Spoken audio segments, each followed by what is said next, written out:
Ladies and gentlemen and others, welcome back to the Shut Your Mouth Lounge, episode 242. I am Pink Sparkle Puff, the one and only, joined today by Atty the Hero, and nobody else, because Alex, I don't believe, will be on this podcast, and unless Soon drops by, it should just be the two of us, me and Atty. Yeah. So, yes, Atty, what do we ask first? What's coming out on the channel? Yeah, what's coming out on your channel? Like, this is the weird thing where like you don't usually host the videos. It's always me who gets asked what comes out first, but when I'm doing the intro, it's like, okay, now I transition and hey, myself and I, what's coming out on my channel this week? I mean, I used to do that. Well, I used to do that when W asked me every week what's coming out on the group channel. So yeah, it's kind of funny how that works out. I guess I'll just go ahead and go through mine real quick, because last week I said stuff was coming out, and I never got around to actually uploading it, so everything that I said was coming out last week, the Dead by Daylight stuff, the Multiverses stuff, the whatever else I might have said last week, that will be coming out this week, because I didn't, I never got around to getting onto YouTube and uploading anything, so hopefully that'll change this week. So I'd like to clear out the backlog before I amass a ton of stuff that needs to go out and I can't get it out. That would be unfortunate. yeah, maybe you should get used to uploading everything beforehand and then just scheduling it on YouTube. Yeah, that's what I do for the group channel. I always tell myself, oh, tonight I'll start uploading. That way I'm not uploading stuff in the day, just in case I need to swap Ethernet cables around or anything like that. But then night comes and I'm doing my own stuff, taking care of doggo or cat and playing games and whatnot. Then I'll forget. And then I'll wake up in the morning and be like, oh yeah, I wanted to upload stuff over the night so that, the internet, I'm not using it over the night, so it might as well just get it uploading stuff while I'm asleep, but then I forget and it never came to fruition. So yeah, I'll try to get better about that, and scheduling stuff isn't really a problem, so I just have to be on the ball with it. Yeah, usually when I have a lot of stuff to upload, I just set aside an entire day where I just do other stuff while the PC is uploading the videos, and then once everything is uploaded, I don't quit YouTube or the YouTube Studio thing that they have. I don't quit that until I have everything scheduled. Mm-hmm. Hell, the last two times I did a big video dump, I even went through the trouble of checking if everything is in playlists, even though like most of our playlists are in disarray because I forget to do them usually. But hey, I try. Effort is made. But yeah, that sums up all the stuff that's coming out on my channel. Just a bunch of stuff that I said I would upload last week and didn't get around to doing. So that'll be coming out this week. And for the group channel, what do we have? Probably Spider-Man and Stray. Yeah, so because of scheduling conflicts, Spider-Man will not be running until the end of the year for now. We may see. Oh. For now, it's running until the end of November. And if things work out, then it will run until the end of the year. If not, then it's not going to be running until the end of the year. But yeah. All right then. So we have Spider-Man. This week we are uploading every day of the week. Actually, I like it. Because this week we have Spider-Man, we have Multiverses, we have Fighting Games R, we have Katamari, and we have Stray, as well as the next podcast. So, yeah. Content.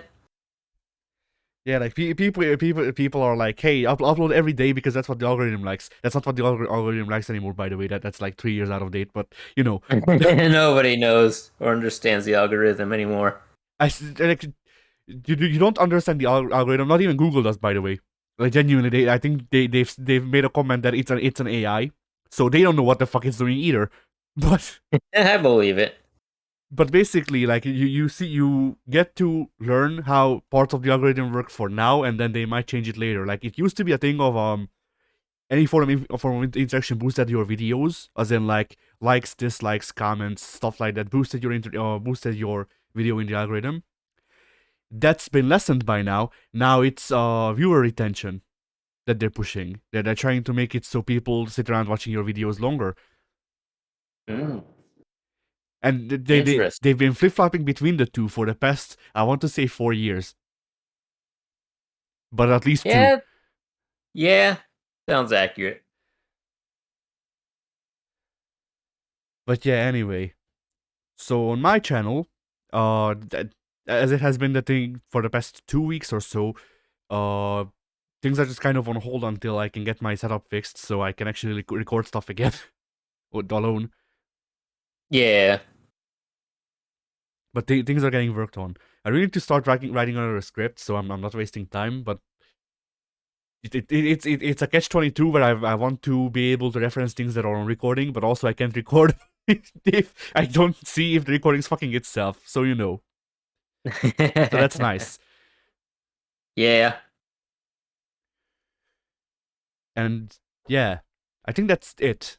I think that's all of the channels. So, Pink, what have you done this past week? What have I done? Let's see. To start things off, we'll go over Saints Row, the second one. I began playing this week, as it is currently free on Gold, I want to say. Ah, Yes.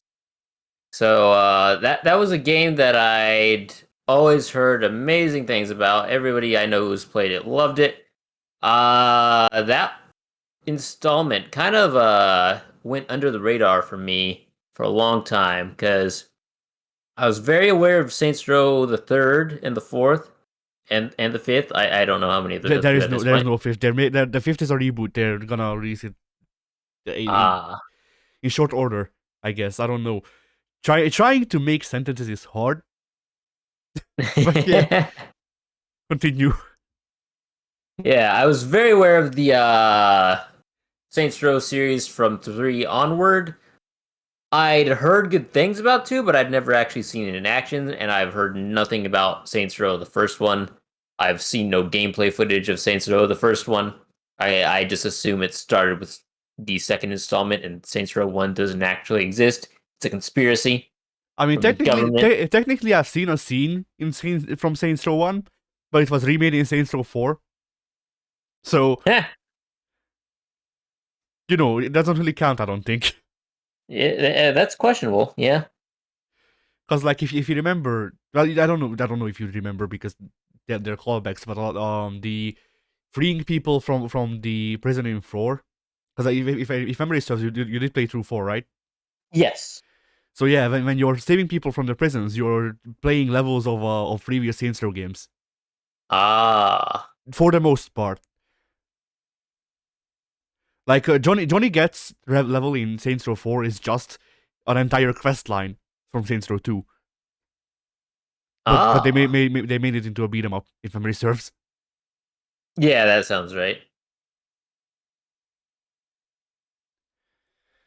So yeah, Actually, now that you mention it, yeah, I think there were a lot of callbacks in 4 that are, I won't call them direct rips or anything, but direct homages, I suppose, I mean, some of to them the were second one. direct rips. Like, I guess I'll spoil one mission in the entirety of the game, which is very easy. Like I know it is easy to figure out which mission it is because I figured it out while playing Saints Row 2 myself.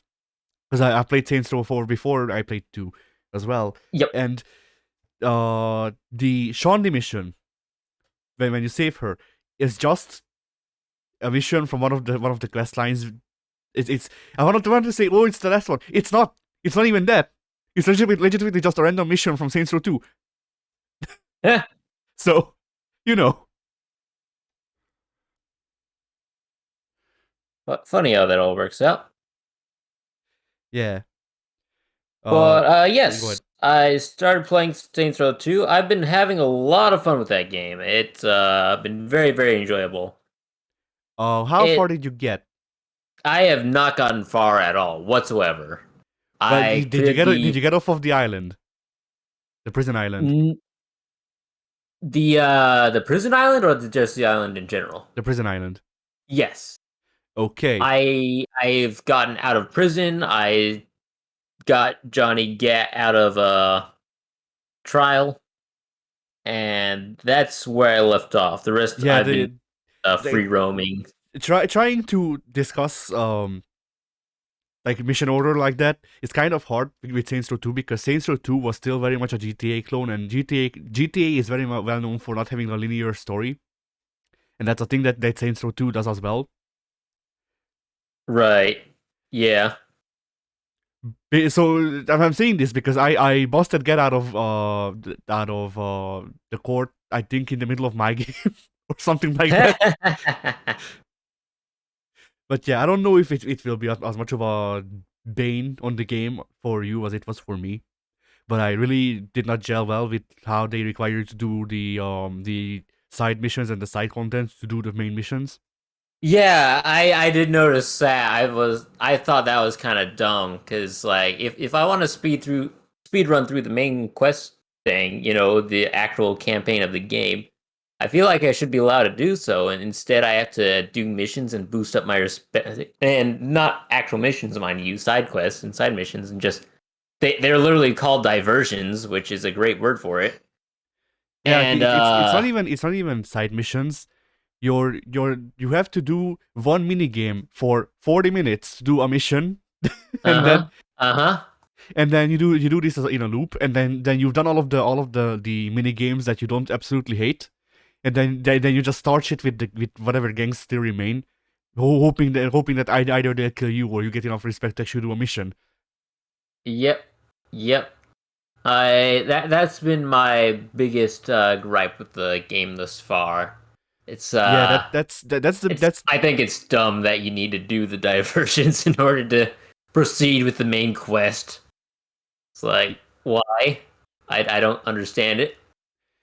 yeah, that I think that for me as well, that was the worst part of the game because, like, some parts of it aged bad, or it plays like Saints Row, which is a critical statement on its own, but but like you can look past all of that, but mission design in this manner is just kind of like, I get it, they put time into these mini games, but they're not good. Yeah, yeah. Did you do the side mission where it's just a normal shooter, but instead of shooting bullets you shoot shit? Yep. Yeah. Yep. I And the think the rage. only one I've really liked thus far has been just the drive-bys, because you get your little SMG with infinite ammo, and then you just drive around shooting people, and it's like, yeah, this is enjoyable. I can waste time to this, but aside from that, and I'm pretty sure that's going to wear thin pretty soon as well. But aside from that, I wasn't really gelling all too well with any of the mini games they had. Felt like they were kind of, just all right at best. Yeah, I didn't like the drive-bys because I played Saints Row 2 through PS Now, and that has lag, as you'd Yeah, imagine, and yeah. that's on top of Saints Row lag by default. So Uh huh. aiming Oh was yeah. hard. Oh, let me tell you, brother. During the big prison escape at the start of the game, when you're on the boat and there are helicopters chasing after you, I was going at like 3 frames a second, maybe if I was lucky. It was more like a frame an hour. Yeah, It just straight up was dead throughout the entire little boat sequence. It's like, good lord. It's like I'm not yeah. even playing on like an original Xbox 360 or anything. I mean, maybe the port made it worse, but No, that's the thing, I, Pink. It's not a port. They're emulating the original experience, but it should be boosted because they don't have like RAM caps as much as I don't think, at least, because Sonic Unleashed and 06 run better on Series X than they do on the native hardware. But mm, so if anything, Saints Row 2 should run better. But Saints Row 2, well, you would think I wanted to say, oh, Saints Row 2 is just badly optimized. No, Saints Row as a series is kind of badly optimized that is because, true. That is very true. like, Saints Row 2 doesn't even run on modern PCs, just in general. Like, it's a thing of you can download it. It's compatible with modern PCs, except for the part where you need to download a patch to even run it. So Womp womp. yeah. Then I've had issues with every single Saints Row game I've played, regardless of which console and which generation, where they would just sometimes lag. So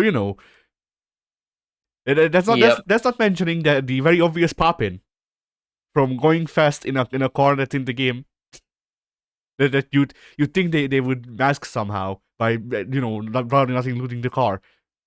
Yeah. Yeah. So yeah. Go ahead. I lost my train of thought. I was gonna say something, then I realized I didn't remember what I wanted to say there. Oh, Um. What more can I say about Saints Row 2? Um. Not a lot else really. It's a lot like GTA, the later installments anyway. San Andreas, up to probably 4. But 4 sucks, so I disregard it. It's like San Andreas, but with a better physics engine because it came out in 2008, whereas San Andreas came out in like 2003, yeah, 4. 2003. But Yeah. did you realize yet that you need to physically go to the record store and buy music to put on your fucking playlist? Yes, I did notice that. I thought it was cool that you can make your own playlist. That way you don't have to keep alternating through the radio stations. You can But make your own playlist in all of them. that is true. Yeah, I remember in 4 you could do that, and 4 was also pretty nice as well. The only great thing about that game was that you could have your playlist running at all times. You didn't have to be driving a car. Yeah. So that was actually my biggest praise for Saints Row 4.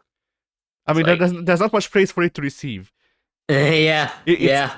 it's like that, and playing the Mass Effect will bang okay meme to the ground. Yeah.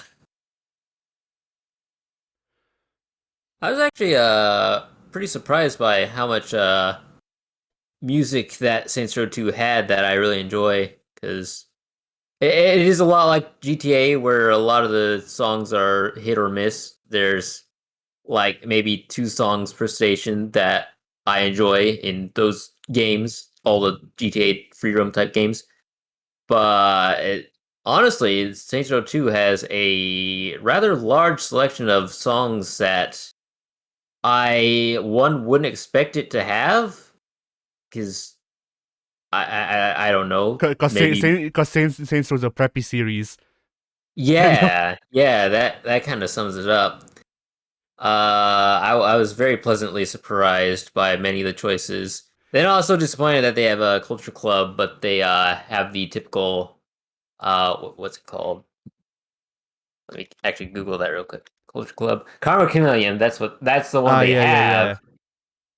And my personal favorite from them is I'll Tumble For You, and I'm always sad because there are so many video games that feature Karma Chameleon. There's so many other alternate media that features Karma Chameleon, but nobody ever uses I'll Tumble For You, and it's a rarity that they use the Do You Really Want to Hurt Me as well. So those are the of my two of mine, two of my favorite ones from that band. But they always use Karma Chameleon because that was their biggest hit, and I don't like it.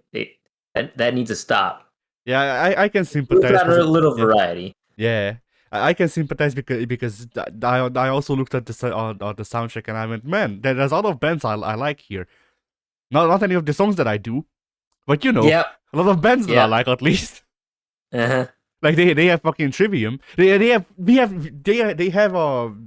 the Fire, which is weird because Sleeping Dogs also has We Are the Fire, and so does UFC 3 or UFC 1, I think. But the weirdest part is I think all three have different versions than the one released as the album song.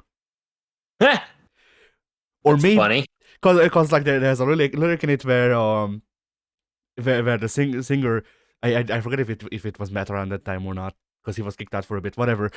There's a part where the singer calls a group of people a mean name, and there's like I want to say that like immediately two versions come to mind because the album version is Sons of Bitches, and the Sleeping Dogs version is Motherfuckers.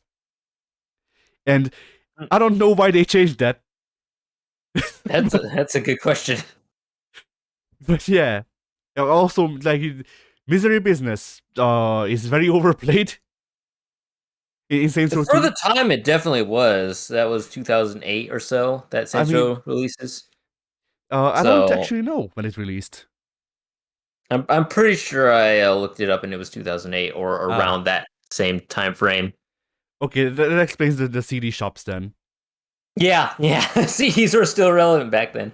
Yeah, because like, Um, I'm just kind of used to things like fucking Dead Rising 2, where that came out in like 2012, and it was like, hey, record stores still exist, right? no. I mean, you got your novelty record stores in some locations, I'm sure, but on a whole, no. And definitely not in a mall. Yeah. Probably not in a mall. I mean, no, I think if a record store would be somewhere, it would probably be in a mall. Like that's that's the only place that they were able to survive. That's a good point. But yeah, you were going to say something, but I cut you off. I'm trying to think back, but I don't remember We where were I talking was about cut Misery off. Business. Oh, I was saying, yeah, that would have been overplayed for the time period that it was released in. But nowadays, I actually don't hear much of Paramore at all. I mean that's partially because the lead singer kicked out all other members of the band, and she is now Paramore. She has become the Paramore. Yeah, like she has other band members, but I think they're on a rotating cast or something like that. I forget. Yeah, that And happens. also, and she also changed their sound a lot, so you know. Yeah. But yeah, the like my thing with Misery Business is well, for one, the game itself overplays it. Like every time you hover over the Gen X, I think Yeah, that. that is true. I will say that. Every time I swap to whatever station that song is on, it's usually playing Misery Business. So that is a fact right there. And also, it's just very funny because the singer of Paramore refuses to play it anymore because of the one line about people never change. Mm. So that song is just banned from Paramore anymore, and you know it's funny how Yeah. overplayed it is in the game still. Yeah. Ironic. I like how I put in still. As if fucking Deep Silver and Volition and THQ Nordic would just go back and patch that song so it appears less. We have the power to make a change here, but we're not going to do it. Misery Business shall live They, on forever. they will patch Misery Business so it appears less, but then they won't patch the PC port so it actually runs.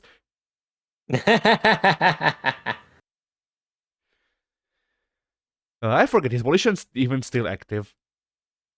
If I they don't have are, a clue. I I feel like I feel like they didn't really do Saints Row 4. I think that might have just been Deep Silver. Yeah, I'm pretty sure that's correct. Shit. Whoops. I'm gonna Didn't try to spell look it it up and properly. also probably thank the recording.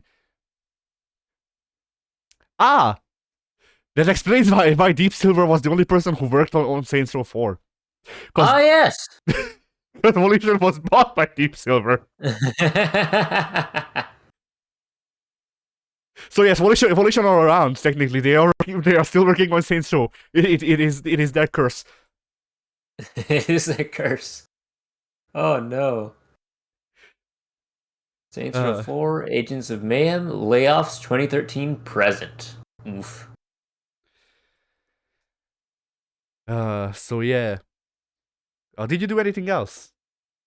Yes, I did. I finished the Lego Star Wars Skywalker Saga, which I had mentioned on a previous podcast. I don't have a lot of unique opinions to offer now that I finished it. Basically, the same as I had back then. Fun game.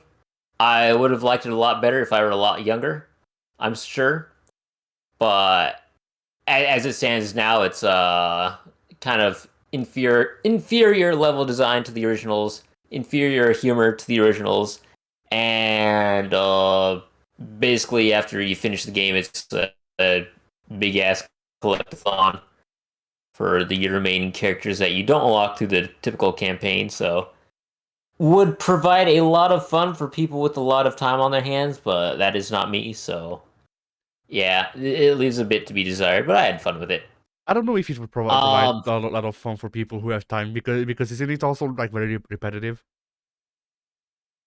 I assume so. I don't know that there's much they could differentiate with all the what would I call them? The side quests, I suppose. But I don't know. When I was a little kid, I probably would have dug it. Hard to say though. And let's see. Aside from the Skywalker saga, I actually started playing Rainbow Six Siege again. I wanted to mention it on last week's podcast, but I made the mistake of having Mike join the Yeah, podcast, and then for like 8 hours. yeah. We So, made we made the mistake of trying to talk about topics with Mike in a call. well, he's also playing a video game. Yeah.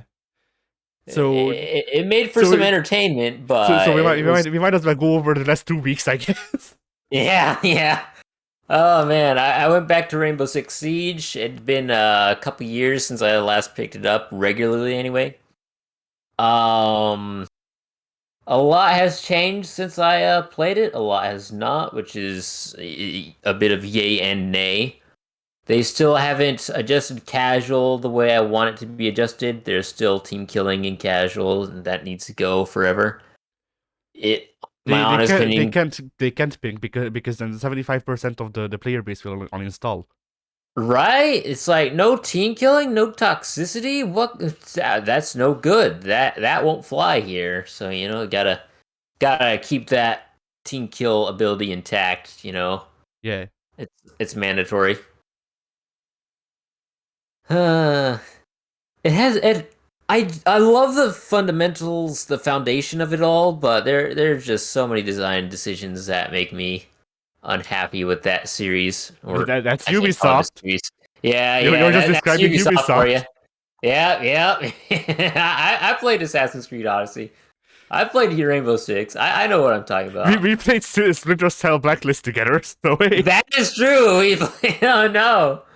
Oh, Uh, that was a game, all right. yeah. You played Far Cry 5. I played 4. No, you played Far. Yeah. No, I'm right. You played Far Cry 5. I played 4. So Yeah, yeah, so we also have experiences with those. Technically, I also yeah. played Far Cry 2. Funnily enough. Oh. Yeah. So if you wonder why I don't like Far Cry, I just don't like Far Cry. I played the good one. I played the good ones. I played the bad ones. I just don't like Far Cry. Understandable. Let's see. Trying to think. I had something I wanted to know about Rainbow Six, but it kind of slipped my You were mind. talking about the balancing that there's design decisions that you don't like. Yeah, balancing. A lot of operators receive balance changes from the years that I've been away. And then a lot of operators haven't changed in any meaningful way and actually got more powerful as more operators were added in. Because when I stopped playing Thatcher, who can drop an EMP grenade, he had like a 50% ban rate in ranked and unranked and competitive and whatnot, what have you. Yeah. So nowadays you can only play Thatcher in casual because there are no bans in casual. His ban rate went up significantly, and he's not changed as an operator since I stopped playing. I don't believe. I did a quick glance over the all the patch notes that came out since my time away from the game, which is like 2 years worth, and I didn't see any changes for Thatcher. It's just that in my time away, more defenders were added to the game, and almost all the defenders, save for one, I think, all have electrical based gadgets. So Thatcher didn't get buffed, he didn't get nerfed. It's just that now defense has significantly more electronic gadgets in the field now. So now it's kind of a must ban for Thatcher where if we don't ban this guy, he has a high chance of countering the entirety of the team. But if I don't know how they can fix that because I wanted them to start introducing more operators that have more practical gadgets and don't rely on, oh, just hit this button, you pop out something electrical that can be disabled with an EMP, and then you just forget about it for the rest of the round, and it either does something or doesn't. Same on the offensive side. There are so many operators now where it's just click this button, something happens, and then you keep running and gunning as normal. It's not as simple as the good old days, as I bend over on my cane, hunched back, holding my lower back in pain because I'm an old man and whatnot.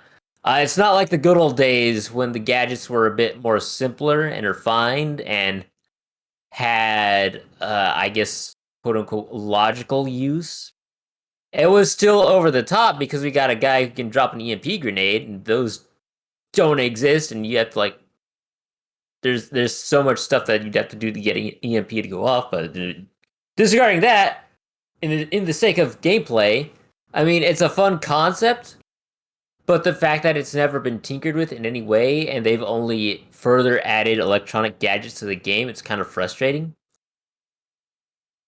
And they are kind of shifting back to their old school, more tactical approaches with operators, at least according to some leaks that I saw.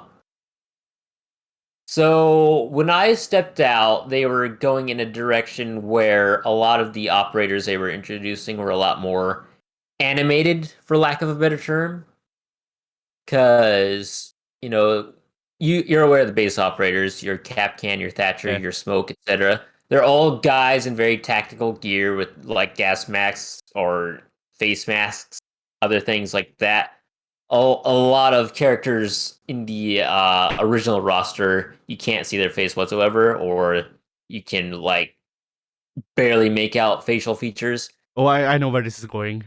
Yeah, and then fast forward to year 5, I think they start introducing like every operator that came out was very action hero GI Joe type of thing, where they're not wearing tactical gear. A lot of it is like your skin tight superhero spandex, which that's not terrible if you have it scattered in with the other quote unquote realistic tactical operators. But it was a just tidal wave of operator after operator after operator looking like they stepped out of Fortnite and into Rainbow Six Siege. Let Yeah, me actually they're doing Google. that they're doing that with For Honor too. Yeah, yeah. They kind of saw where the direction of gaming was going with Fortnite, and then they tried to integrate Fortnite into their game, and it didn't quite work. And I hate to use Fortnite as a blanket term, but that's kind of the biggest dog in the yard right now. Yeah. Uh, oh, here's a terrible picture, but I mean, Google's not really. think we really need to convince the others to play Fortnite with us, so you can play as Chun-Li and I can play as Ezio. Yeah, I love me some Chun Li. Let me actually put a image in the Discord real quick for a second. It'll be in pictures, allegedly. So what I posted in the Discord is a guy in some tactical gear, and he's got a little headband with a earpiece, a microphone on it, and he's got some nice face paint, tactical face paint. But then we look at the top cranium area, and he's got like a big puffy afro mohawk type thing going on, and it's like, what the hell is that? That is not acceptable in any military branch. And that was more or less a standard that we were getting with every released operator since they introduced their Night Haven quote unquote operators way back in year 5 of season 4, I think, if I'm getting my dates right. So there was just a plethora of operators coming out that looked less like tactical Rainbow Six Siege operators and more like wonky, over the top, super animated Fortnite skins. Oh, Oh. I had to open the picture up on my phone so I can actually take a closer look. I thought that was a helmet. No, that is not a helmet. That is a hairdo. I see. I also like how Yeah. he sends Undertale. Yeah, Sans Undertale. Yeah, but that's kind of the vibe that they were going with for a long ass time there, and I didn't like it, and that was one of the major reasons I stepped away from Rainbow Six for as long as I did. Uh Thankfully, if leaks are to be believed, which most leaks are pretty reliable nowadays, ironically, but they've got two operators set to come out later on this year.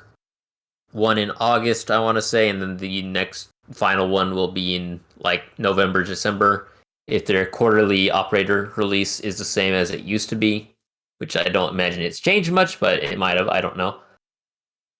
But those two upcoming operators have more tactical gear that is in line with the original operators. One of them is a operator who got leaked, is from Colombia, called Solus, and she's wearing a tactical helmet, full face mask. You can see no physical features or details, and I thought that was a step back into the roots of Rainbow Six, and it became my favorite operator of the entire game, and she hasn't even released yet and won't for another several months.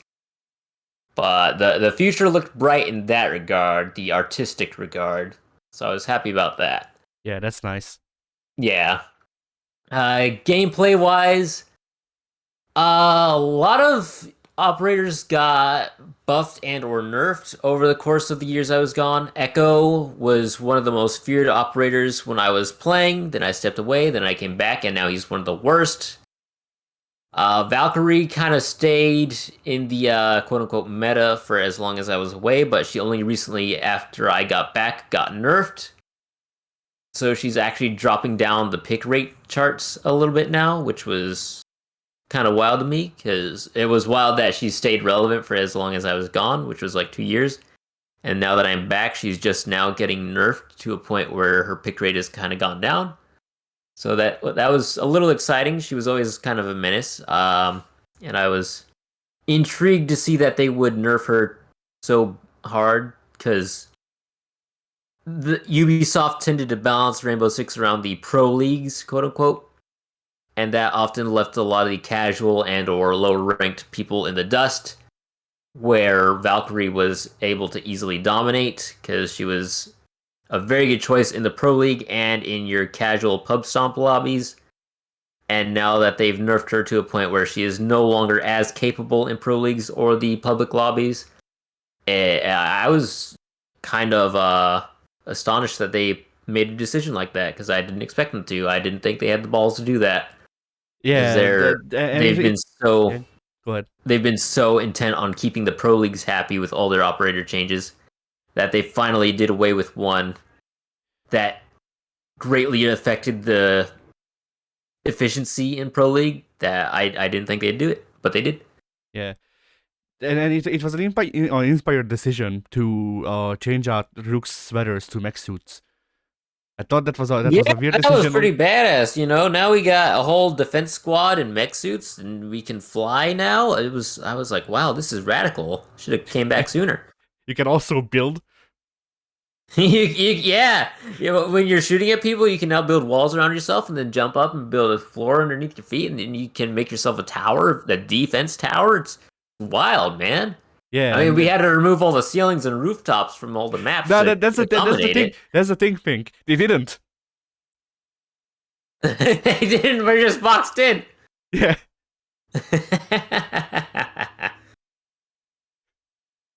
But yeah, I was very happy with a lot of changes that they had made when I came back after all these years.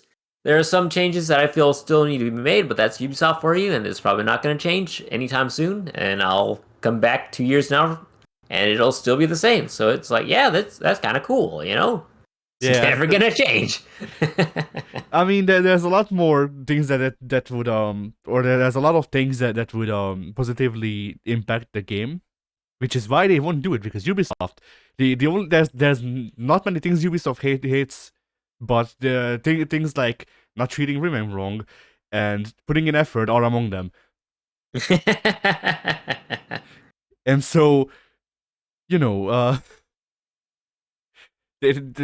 why things like, giving a shit about balancing and stuff like that, and gameplay changes and trying to put in like crossplay are kind of on the back burner, because who gives a shit? We're gonna shut down the servers in 2 years anyway.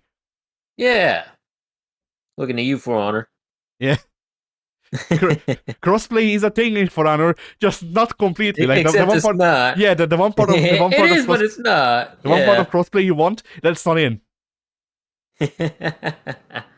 The only aspect of crossplay that the individual players would be interested in is not integrated.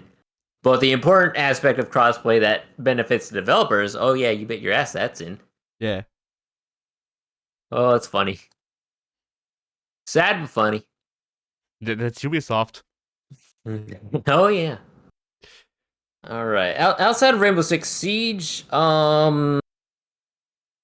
see, I watched a little bit of the Lord of the Rings with my family because they started watching that recently. That's funny with what I posted yesterday. Yeah, you're I was about to call him Gollum. Your Dark Souls, whatever it's called, not Darkest Dungeon. That's something else entirely. Bloodborne. There we go. That's the name. You're Elijah Wood there. Yeah, he was glorious. It's like I saw the picture before I read the text, and I was like, "Is that Elijah Wood?" And then I read your text, and I'm like, "Yeah, that's Elijah Wood, all right." Yeah. It's like it's the uncanny valley Elijah Wood. Yeah, like it's not real Elijah Wood. It's Elijah Wood in like a meme, and he's trying not to laugh. Yeah. And the funniest part of that is that I made, like, by accident, I made like modern Elijah Wood without his mustache, and that's the only thing he was missing from being just normal actual the actor Elijah Wood. But then I went, you know what? He's not as easily recognizable then, because originally I didn't mean to actually make Elijah Wood. I just kind of did accidentally, just stumbled into making Elijah Wood. So I was I looked at the end result, and I went, you know what? I might as well actually commit. So I just looked up a reference picture of Frodo.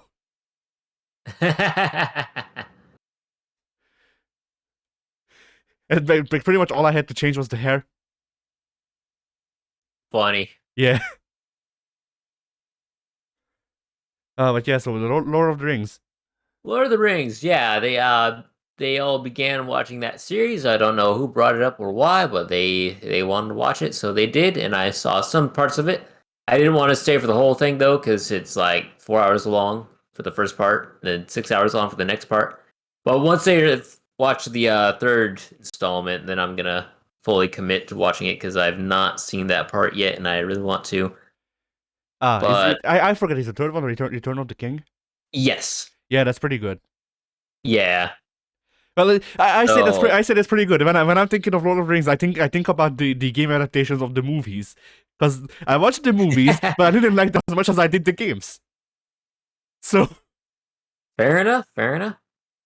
Yeah, I think they made their way through the entirety of the Fellowship of the Ring, and then they're probably halfway through Twin Towers, I want to say, but I don't know. I haven't been keeping up too much.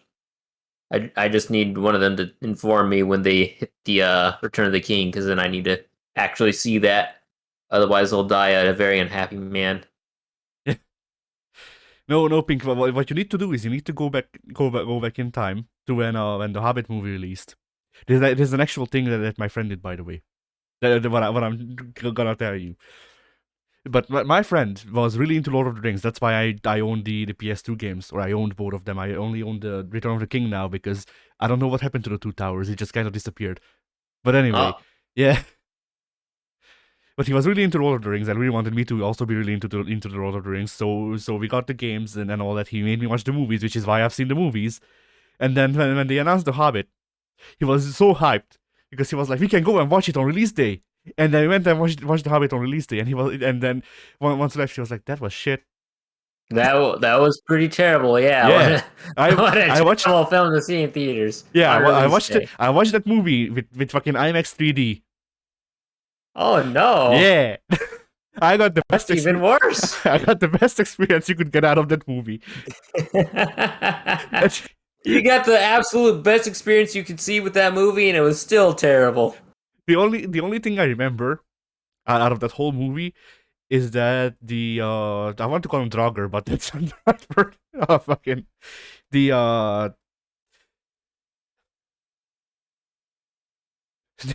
they're not Dementors, I guess. I forget their actual name. The Nazgul, there we go. The Nazgul appear for one scene where they scare Bilbo, and then they leave, and that was the movie, kind of. Like it was that and a lot of like dwarves walking, which I mean, like I'm kind of just making a joke from fucking Stop Shop 2, where two fucking nerds argue about Star Wars and Lord of the Rings about which one's better. And Hmm. the guy arguing against Lord of the Rings is just going, well, let me sum up Lord of the Rings. They're walking, they're walking, they're walking, they're walking, they're walking, they're walking. Movie 2, they're walking, they're walking, they're walking, they're walking. Movie 3, they're walking, they're walking, they're walking.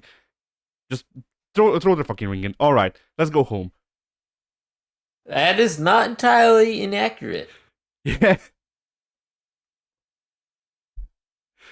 There do be lots of walking in the Lord of the Rings. Yeah, but I mean, walking is that can be a very striking narrative thing. I mean, just look at Samurai Jack, which I know that Samurai Jack is considered a worst thing, but like I can compare the Lord of the Rings to the Lord of the Rings because comparisons. Yeah. But yeah, like just think about how in Samurai Jack there was like not only was just walking with no dialogue a thing that they did for narrative purposes and just ambience, but that when they parodied it in Duck Dodgers, they brought in Genny Tartakovsky, and that the entire episode is silent except for Daffy narrating that he's walking. Yeah. Like it's just like ambient sounds, Daffy walking while he's just up a Samurai Jack, and then sometimes he's just like, my feet hurt. I love it. Yeah. So yeah, Return of the King. You're gonna watch it sometime. Soon, hopefully. Uh, Probably within the week, depending on how much progress they make on the Twin Towers. Assuming they're up to that point.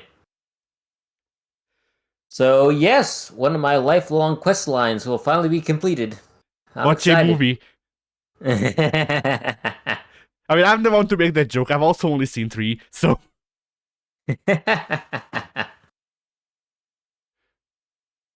Let's see what else. I saw some scenes of the Breakfast Club yesterday because they were watching that, and I walked in because there were tacos to be consumed.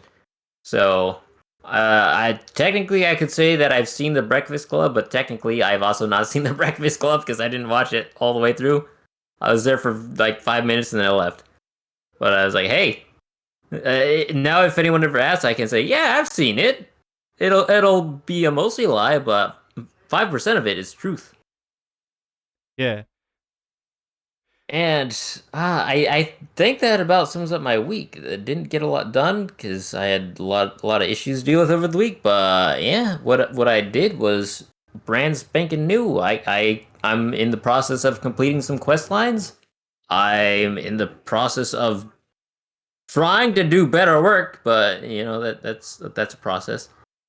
And yeah, that sums up everything I did. I like how they're trying to do better work. It sounded like you just yelled it out of the room.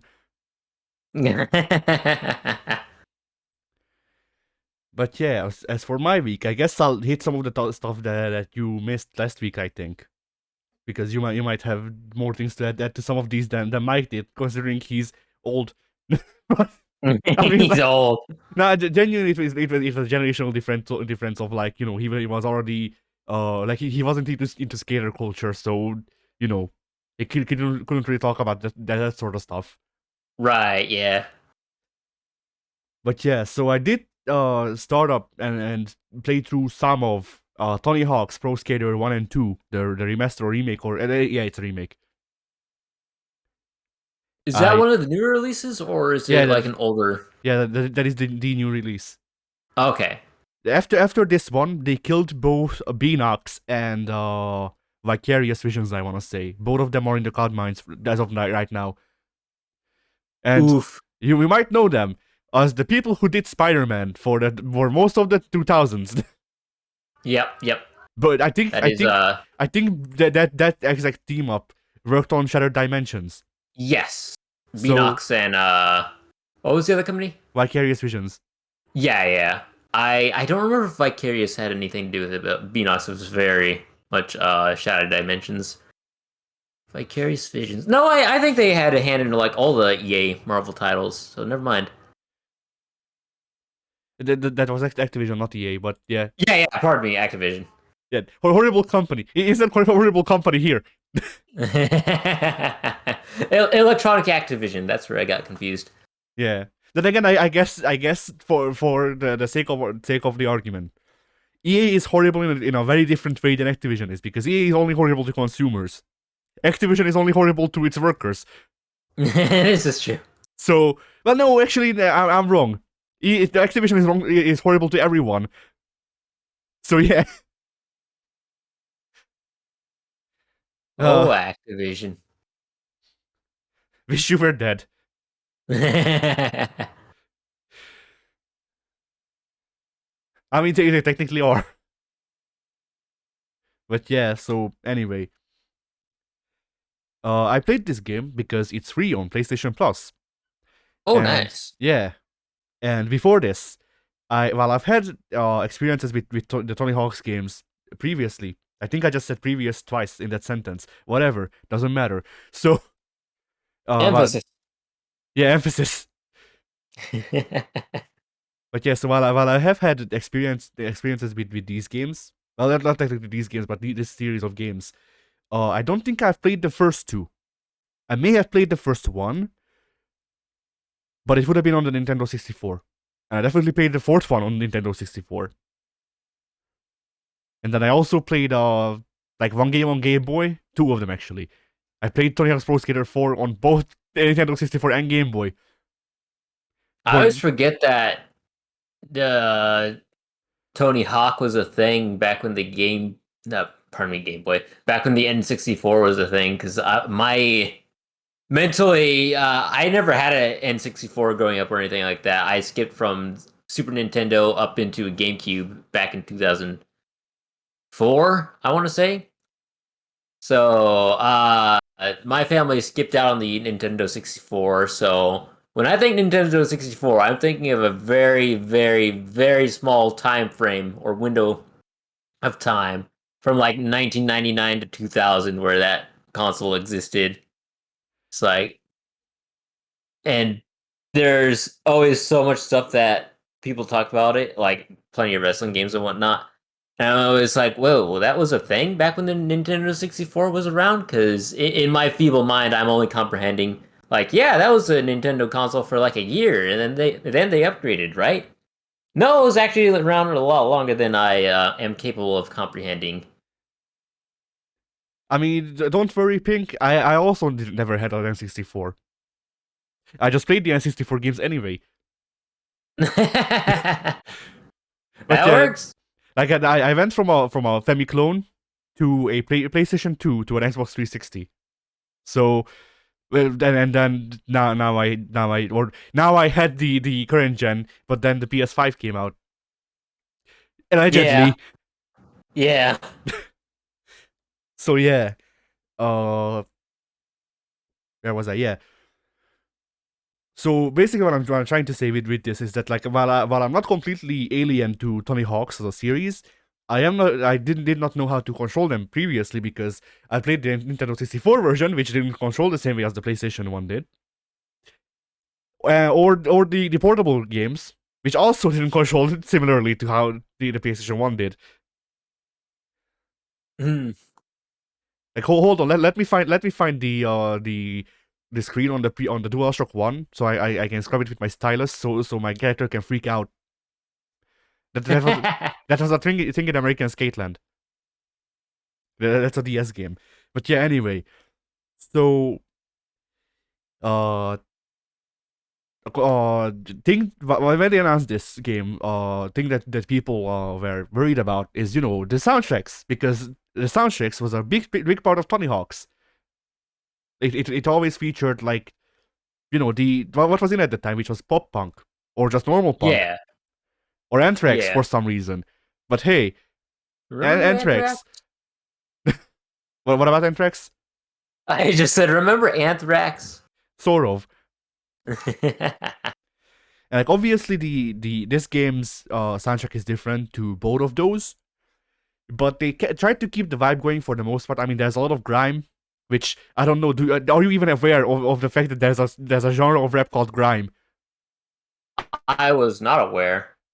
Yeah, it's I think it's only in the UK, or at least that's definitely where it originates from. But yeah, it's punk-ish rap, I guess. It's the best way I can put it. Like, it's definitely a thing of a lot of the songs that they included that are grimy or just straight up grime. In, I think, at least one song's case. A lot of that feels like they were trying to, modernize the soundtrack, but I feel like that's, I don't know if that was the right step, because while I don't necessarily think that the two are at odds, at the same time, there's a certain sound that you associate with the skater punk aesthetic, which the Tony Hawk's games went for. Yeah. And grime isn't the song the sound that immediately comes to mind for me. Like, grime tends to be, grime in my mind tends to be a lot more serious about shit than pop punk. So that's my music nerd fucking tangent. But anyway, so yeah, fair. Music was a very big part of all the skate racing games, etc. of the time. All the kind of sporty titles. Yeah, like, I still listen to a lot of the Gran Turismo 4 soundtrack, even though I didn't really like the game. But hey, it works. Yeah, I've looked into a lot of Gran Turismo soundtracks, because a lot of them feature very good songs. I've never actually played any that I'm aware of, and I probably wouldn't. Well, I played some, but I obviously didn't like them all that much, because I'm not a big racing guy. I'm not a car guy in any way. So it's like, I always appreciate the soundtracks, but as games, it's like, nope, not for me. Yeah, I'm in a similar place, although something like I have this thing that W and Mike can't fathom, and I don't know if I'm just better at conveying it or whatever. But because I tend to think, or because I try to hold myself to a proper critics what's the word I'm looking for? A bar to pass, basically. Like, because I hold myself to a standard. There we go, to a proper critics standard. In my opinion, it is required of me to play games even if I don't like them, because it helps establish experience that you can then call back upon when necessary. And comparison is a lot of critical work. Like, people hate the this is the Dark Souls of blank genre, but comparison is the most direct way and the easiest way to convey your thought process to someone who is not familiar with the subject. And so so that's why, saying like, it's also a thing of, like, we do this specifically, but we're like, oh, that's a Dark Souls game. It's not. Like, it's not in the Dark Souls series, but it does borrow elements of Dark Souls, which would make it a Souls light. But who the fuck actually wants to go through that effort of actually, like, naming the genre correctly? Yeah. Like, technically technically the suffixes of like and light should have different meanings, but they usually don't for some reason, because people are lazy. That's the reason, really. But yeah. Anyway, so tangent aside, where the fuck was I? What was I trying to make a point about? That's a good question. Tony You Hawk's. were I was talking about discussing, something about Tony yeah, Hawk's. the soundtrack, and I don't Oh yeah, the know. racing games. That's where we were. Yeah, So because of all of that, all of that word soup that I just said, I do give racing games a go because I don't play many racing games for fun. So I might as well play a couple to have a basis of comparison, you know. And yeah. uh, because of that, I played Gran Turismo 4. I swore off of playing it ever again because to get one of the licenses, you need to beat Nürburgring in 5 minutes. And all of what I said is probably not making any sense. So You need to beat what? Nürburgring, it's a raceway in Germany, I want to say, and it's like if you let me see, I'm gonna put it into text, and you can look up like a fucking an overhead shot of something or something of that track, but it's dumb.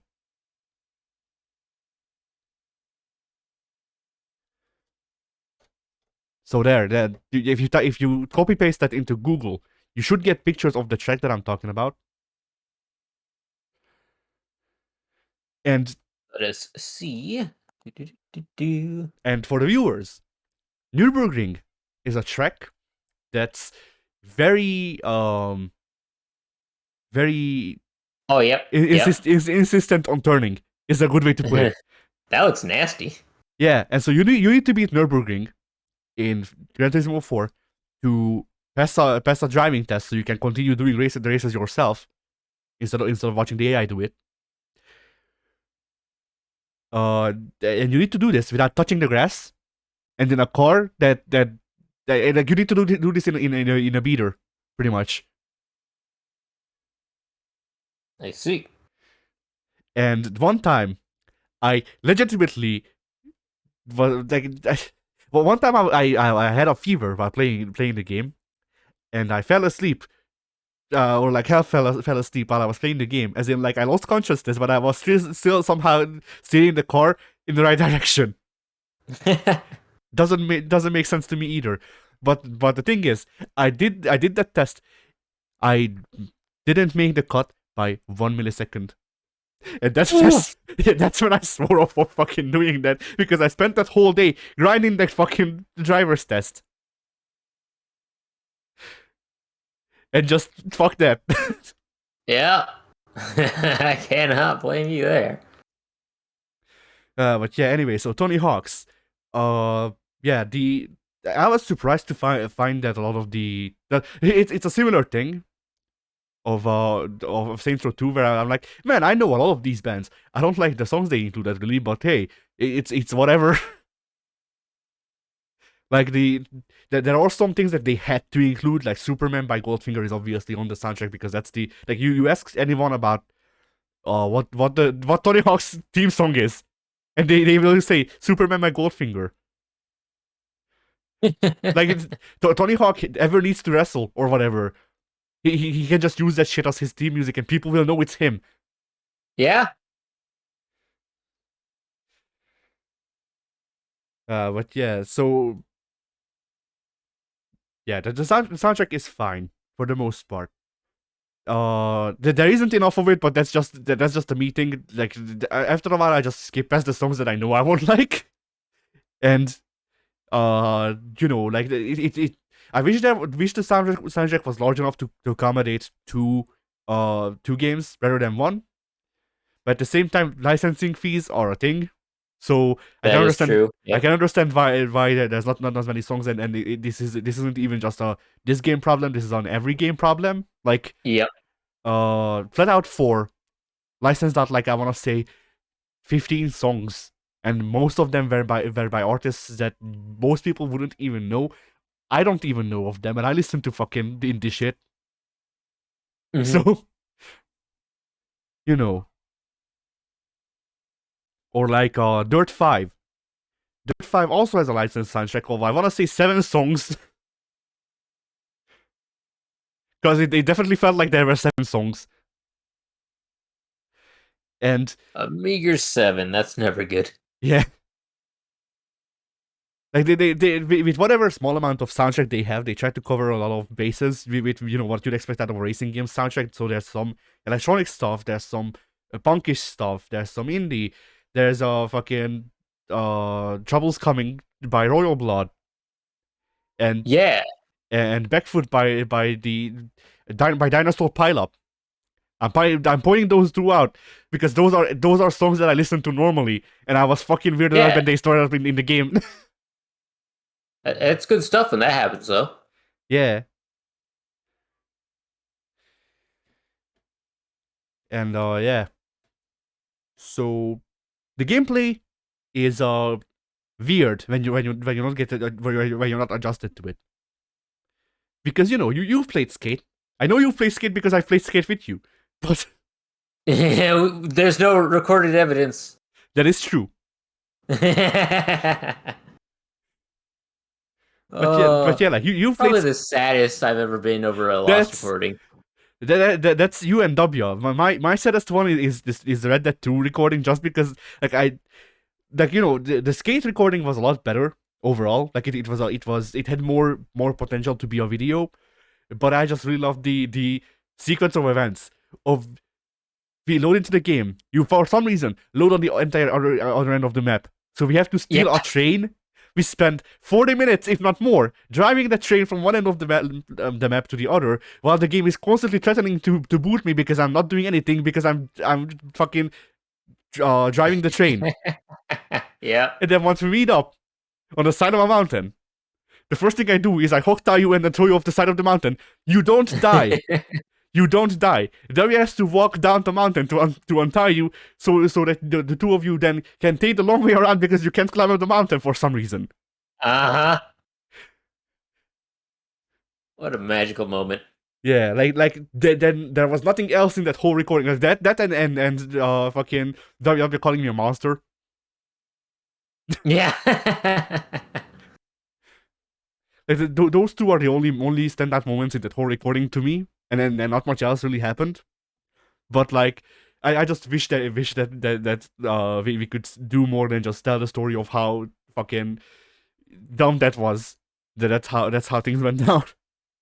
Mm-hmm. And the best part is the reason nothing happened in that recording session, and I guess this is a behind the scenes thing, but the reason nothing happened in that session is because Rockstar pay-gated everything. Yeah. Yeah. That's Rockstar. Yeah. But yeah, so you played Skate, and because of that, you'd expect, I need to push the skateboard, I need to do this to do the trick, and I need to do that, and this makes sense. I can do backflips, stuff like that. No, Tony Hawk's is not a skate game. And I mean that's kind of obvious. You look at the gameplay, it's fucking night and day. But the Tony Hawk's, just to make Skate, EA didn't look as Tony Hawk's at all, really. And that's the thing that surprised me, because in Tony Hawk's, to play Tony Hawk's good, you need to start doing combo, and you do combo by actually fucking inputting fighting game moves. What? Yeah.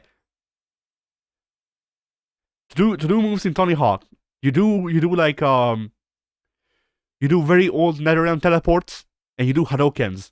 Now, nothing more hard to input than that. Although it would be funny to have to do a fucking pentagram to do a 900 with Tony Hawk. I kind of wish they did that. I'm saying that because, believe it or not, there's a fighting game where one of the character's supers is legitimately a pentagram. You need to input a pentagram with your D-pad. That sounds complicated. Yeah, I don't know how you do it.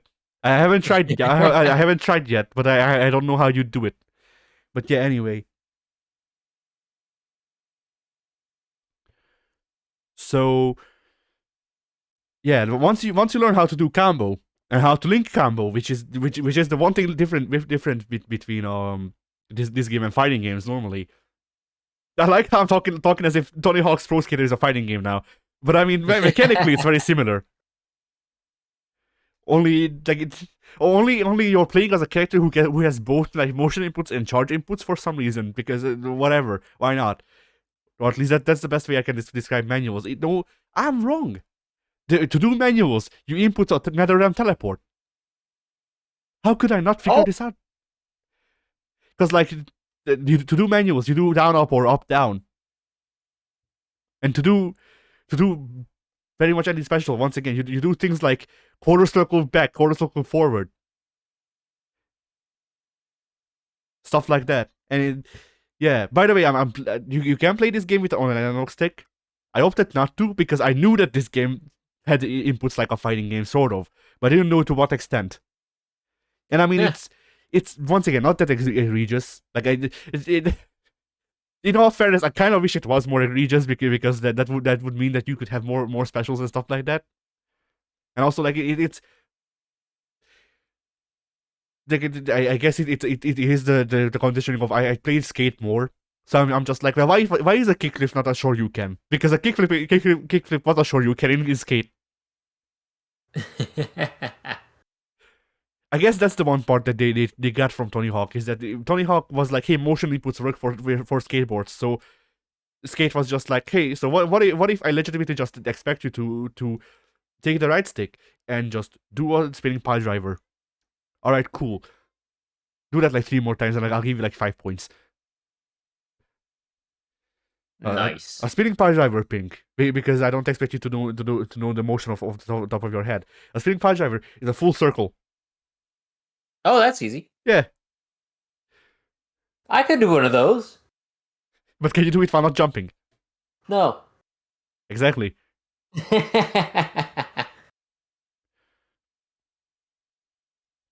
But yeah. So it took me a whole hour, according to the game, to actually get used to the combo mechanic enough to be able to do big combo. Which makes sense because I play fighting games. I'm used to linking stuff in quick progression and stuff like that. So some of that transfers, weirdly enough. Yeah. There are also mods that make the game a lot easier, and they don't turn off the achievements or the challenges that are in the game. And that confounded me, because you can literally just pause the game and turn mods on and off, regardless of what you're doing, more or less. And it's not something that I expect, considering the mods are things like you just literally cannot bail, or to balance. Actually, no, there's a balance minigame usually, but you can just turn it off. Who needs it? And things like this. Yeah. But yeah, I've been enjoying it. Like I'm taking a break right now because the Tony Hawk's is also a collectathon. And yeah, you know my opinion on collectathons. Yeah. So it's a thing of like, I can do combo. I can do like half of the things that the levels require me to, but there's a list of things that the level wants you to do before you can unlock the next one. And when it's just like, hey, find this item in this large level, like five of them in 2 minutes. That's when I'm like, okay, so this will need at least like 50 tries, and then maybe I will be able to do it, but probably not. And the levels only get bigger with the longer you get into these games. So yeah. I see. Then I also played last week Assassin's Creed Freedom Cry, which was the only Assassin's Creed game that I haven't played. I have never heard of that. Freedom Cry is not a game; it's a DLC that they released as a standalone thing. I'm not joking. It was a DLC for 4, and I could honestly just kind of stop the thing here, because that's pretty much all you need to do. It's a DLC for 4. It's just 4. Like it has most of the issues that 4 had. It has most of the good things that 4 has. The big thing, I guess, is that Adevale is an actual fucking assassin, unlike Edward, who only becomes an assassin in the book that is set after this game. or rather that touches on things that happened after this game. Because like the first thing that Edward does once he returns to England is become an assassin properly. Problem with that is that the game fades out on the route en route to England. So you know. Yeah.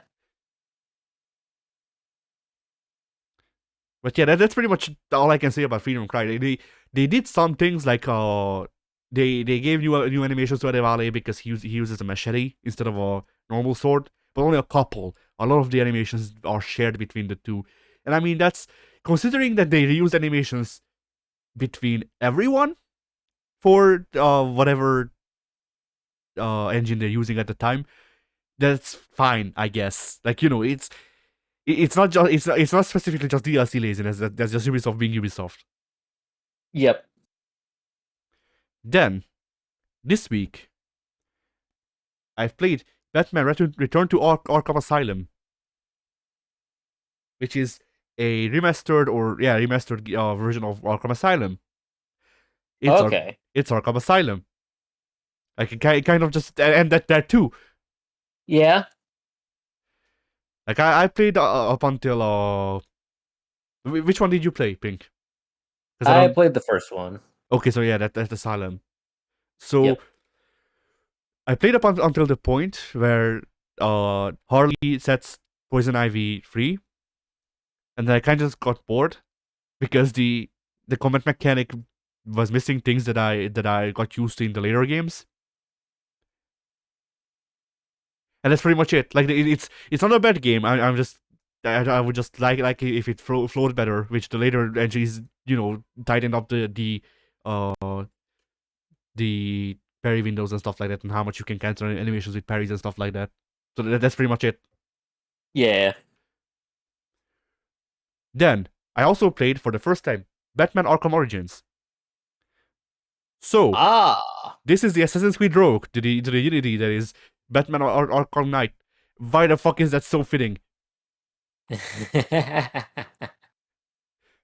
Yeah, that isn't that regarded as the worst one?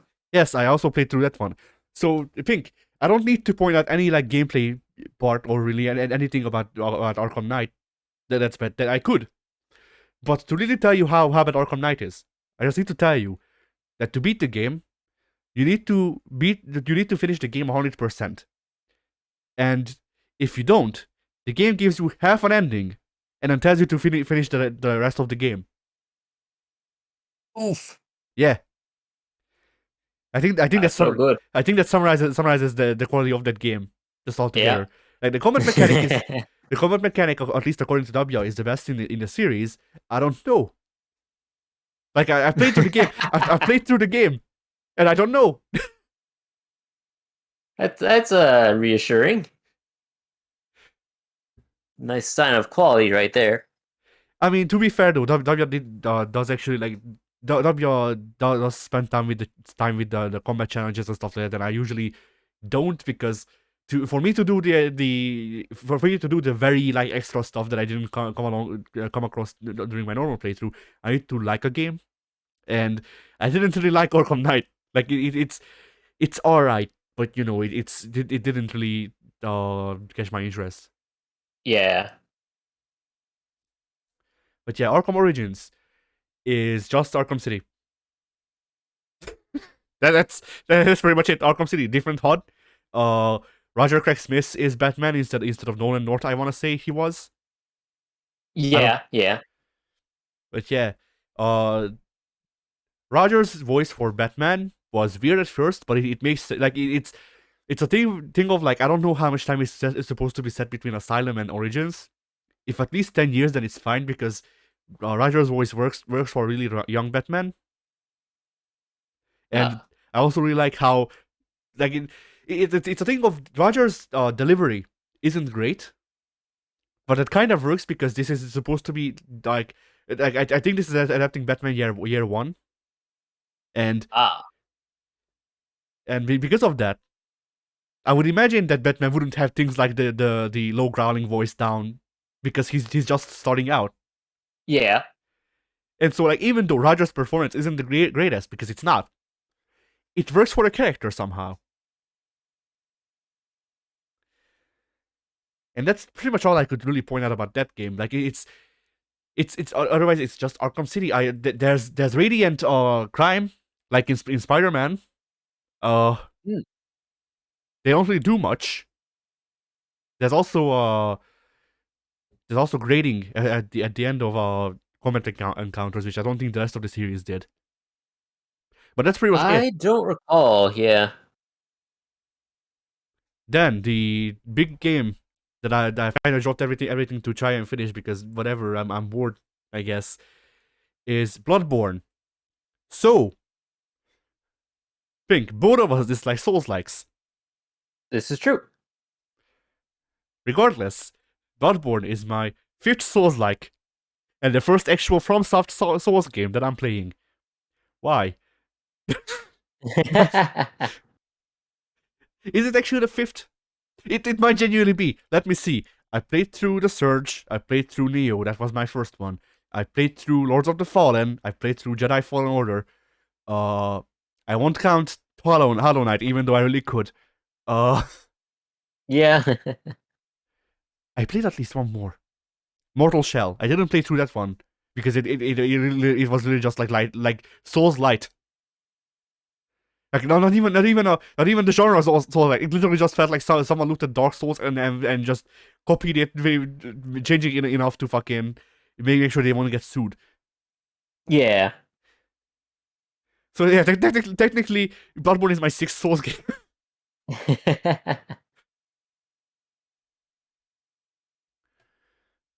But yeah, I've played Bloodborne before, which is on the channel. You can watch it right now. Yes. I beat the Cleric Beast the first try, and then I did it again, Yes. just now. But yeah, that was like very funny to me because like I beat the Cleric Beast the first try and W had a lot of problems with the Cleric Beast. I beat him first try with W present, and that was very funny. But I was like, well, I played Bloodborne through streaming like W was streaming the game to me, so I had a lot of input delay and stuff like that. So I was like, well, maybe if timings were supposed to be right, I wouldn't have an easy time with this game. Which I mean makes no sense, makes no logical sense because if anything, delay should make the game harder. But yeah, you think. regardless, I had more problem finding the cleric beast than killing it, and that's very funny.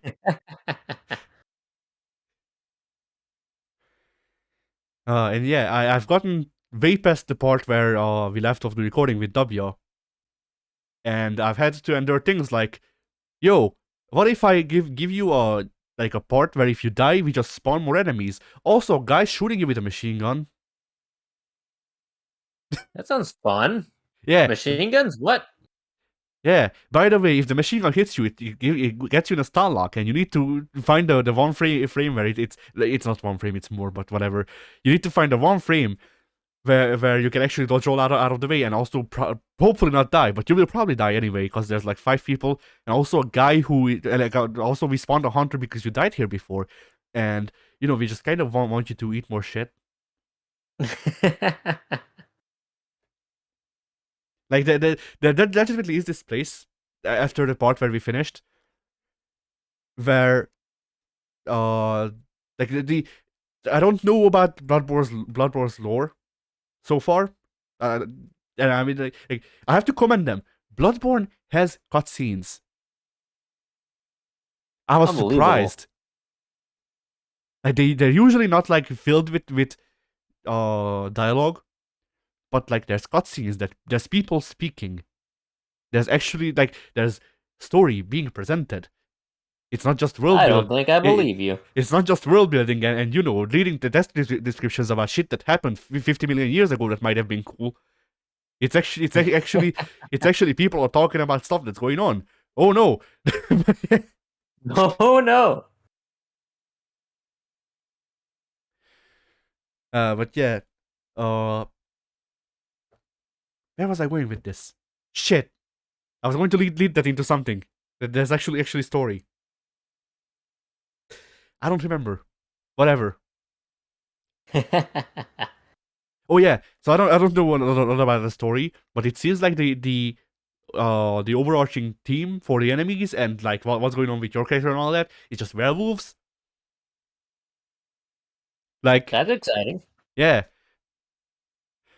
I mean it's like the enemies are various various like you fight people at various points of transforming into a werewolf, except for mostly human people with snouts because we're afraid of those, I guess. Like, and I don't get what the point between just direwolf and just guy with slightly more hair. What is with the point between the two that we just can't allow it? Like Resident Evil Village also has this problem because Resident Evil Village doesn't have zombies. Genuinely, Resident Evil Village has no zombies. It has vampires and werewolves, but still, whenever I've seen, like, albeit I didn't see people discuss the enemies all that much, but when I saw people discussing them, they just called them zombies because they functionally were. Mm. And like they didn't look like werewolves because you only had dire wolves and people with slightly more hair. So like there's more to making a character a werewolf than turning their skin slightly blue, giving them more hair, and like making them growl sometimes. They could those people could just also be a rabbit, you know. But anyway, Could be. so yeah, the Bloodborne's enemies for the most part seem to be very various states of werewolf, from just kind of a guy who wants to chase a car to fucking building sized dog, you know. Building set. That's Clifford. Yeah, but they weren't red. Almost Clifford. Yeah. But legitimately, I don't get what the thing is, because there's two bosses in the game. One of them is a secret boss that I've found because I just do that, I guess. But by the way, the Cleric Beast is also a secret boss. But at least Oh, but at least I know of the Cleric Beast because Davia literally led me to him, so he can yeah. he can laugh at me dying, and then I killed him first try. And you one shot him first try. Yeah. But yeah, so there's two bosses that were one of them turns into a werewolf in the middle of the fight. The other, or rather, yeah, whatever, it works. So yeah, and the other one turns in a cutscene before the fight, and then you fight the werewolf form only. The difference between the two is that the guy who turns in the middle of the fight gets more hairy, and he gets digitigrade. Fucking, I can't say it. he gets wolf legs. There you go. Like, he gets the backwards knees, as you'd expect. But other than that, he's just kind of hairy. I don't think he even has a tail. So shame on him. And the other, He's not committing to the bit. I don't like it. yeah. I mean, legitimately, like, there's no snout. He just has fangs, which he had anyway as a human, or rather in the more human-like form, I guess, because he would have had to be afflicted. But whatever. As in the human form, the guy had fangs anyway. So legitimately, the only thing that changes is that he gets bluer. He gets more hair. He has backwards knees. Cool. Wolf, I guess. Wolf. Yep. And then the other one is just a fucking, like, just a really big dire wolf, like a dire wolf. Even more dire than the previous one. Yeah, the dire squared wolf.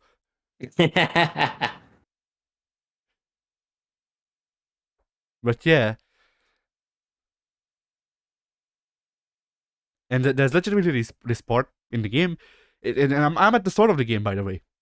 Like, I'm very early on still, but there's this part of the game where you have to fight your way through basically like 2 blocks of enemies, but or rather two blocks of distance, and then when you go there immediately, or when you go there the first time, there's only like a couple enemies, like maybe 6, and then also the guy shooting at you from a building afar. And then it I seemed like it. it seemed like every time I died, they added more. Because like there's a guy on the bridge, there's four guys in the courtyard area next to the bridge. One of whom you need to specifically trigger. There's two people at the bottom of the staircase that you need to go down to get to the guy shooting at you, and then you can progress through the level. And then by the end of it, I was fighting a guy on the bridge. I want to say 7 people in the courtyard, and then another 8 people in the area down the staircase, so I can get to the guy shooting me.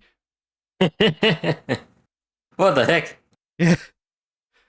I actually recorded that fight with the guy shooting me because it was funny. Because you have to go out of your way to kill him so he won't shoot you when you die again. Because he's one of the rare people who doesn't respawn.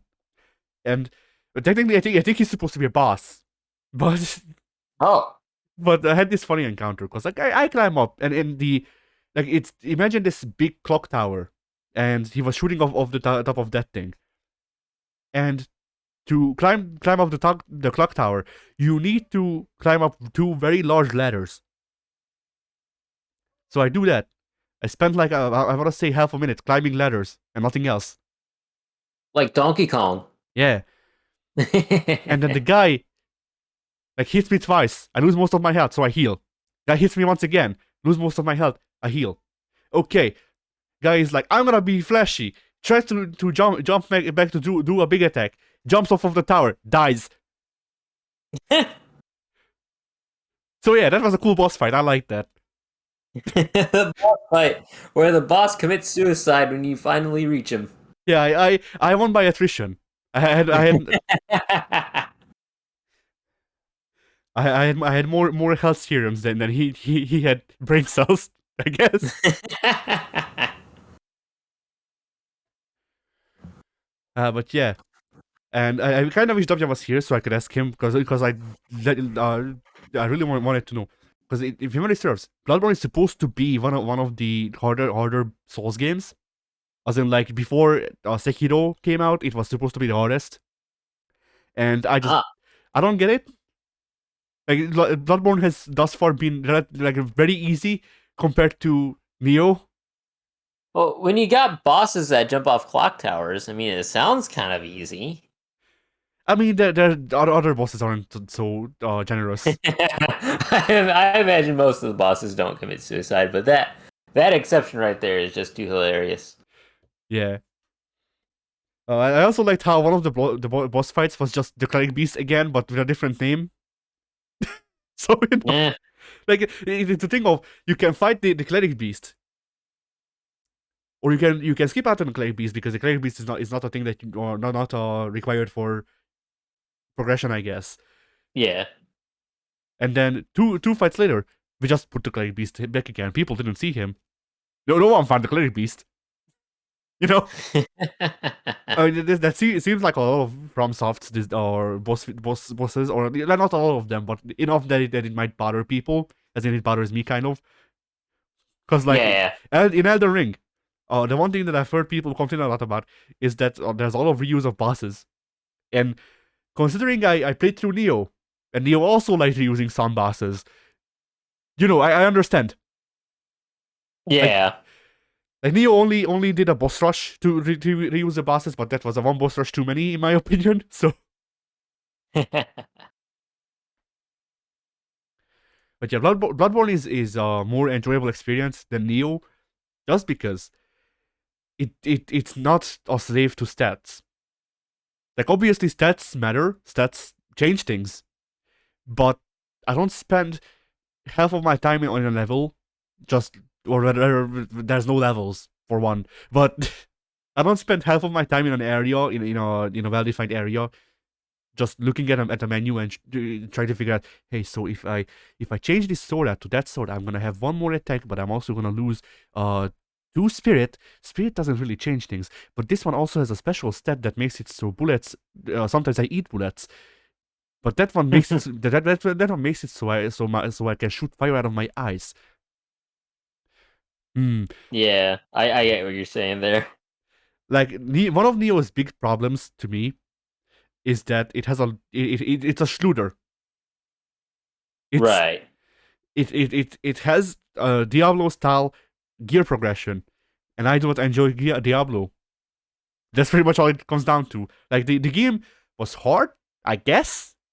I mean, I was legitimately angry a lot of times, but I was never like, this is this is so insurmountable because whatever. I was like, this is insurmountable because the boss keeps shooting me at the one spot that I'm not supposed to be shot at. I don't know how that's happening. Because there's this guy I keep bringing up in Neo. By the way, we missed him by one level. He's on the 3rd level. And he's a mini boss, not even a full boss, by the way. There's a guy in Neo called Nue. And one of Nue's attacks summons a lightning bolt from the sky. Which is fine. If it hits you, dodge.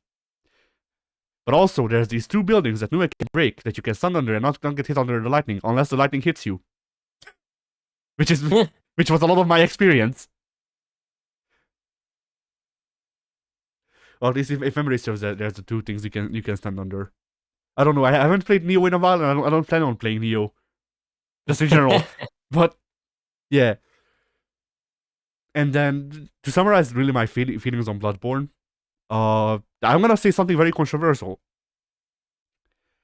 Bloodborne is kind of mid. Like it's not a. It's not a thing of like, I don't know if mid is supposed to refer to a game that's mid all around, because it's definitely not that.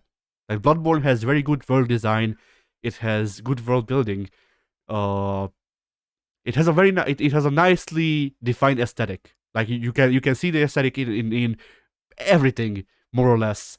So it has a lot of things going for it, but I'm sort of enjoying this more than I did Neo or any of the other Souls like games that I've played so far. But for one, I kind of expect to enjoy them more, considering it's fucking FromSoft, the people who made the genre. And also, like, it's one of those things, one of those games where I'm like, I'm fine with it. I'm enjoying it somewhat. Like, I'm enjoying it enough to play through it, but I don't know if I would if I would say that. Like, this is another thing that makes me catch flack in our friend group for some reason. I guess my definition of liking games is different to you guys' maybe. Because for me,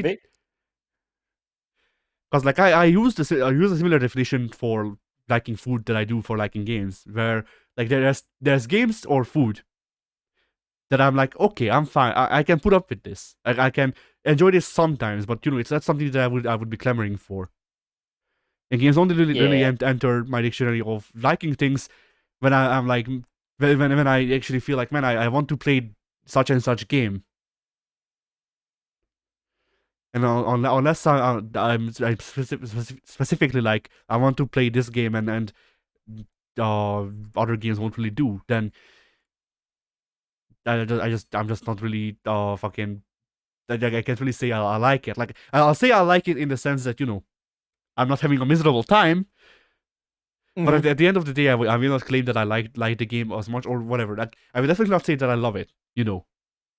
Yeah. Which is I don't remember if you were there for that or not, but last week that got us into a smaller scale argument with Mike, because he was like, well, you love Red Dead Redemption 1 now that you finished it, and I was like, no, I like it. No, I don't. You're wrong. Like, I like Red Dead Redemption 1. It's a good game, but and I can see why it's one of W's favorite games. At the same time, I personally cannot look past how much I fucking hate Rockstar's game design, or how much I hate Rockstar's writing, even though the writing in Red Dead Redemption 1 is a lot better than Rockstar's usual fare. Like, there are some that's a miracle right there. Yeah, like if you need to play one Rockstar game, play Red Dead Redemption 1, because it's from my experience so far the best. Like, genuinely. But like, at the same time, there are still things I don't like about, once again, Rockstar's game design, like the very the non-linear quest design, which they shied away from in modern times, but was a thing back then, or how the world feels lived in and empty at the same time, which is a thing, which was a problem that I had with every GTA I've played. And at times with Red Dead Redemption, although with Red Dead Redemption, they did a very good job of making sure that the world actually feels lived in. And what else? The sprinting. I fucking hate having to mash X. Ah, Like if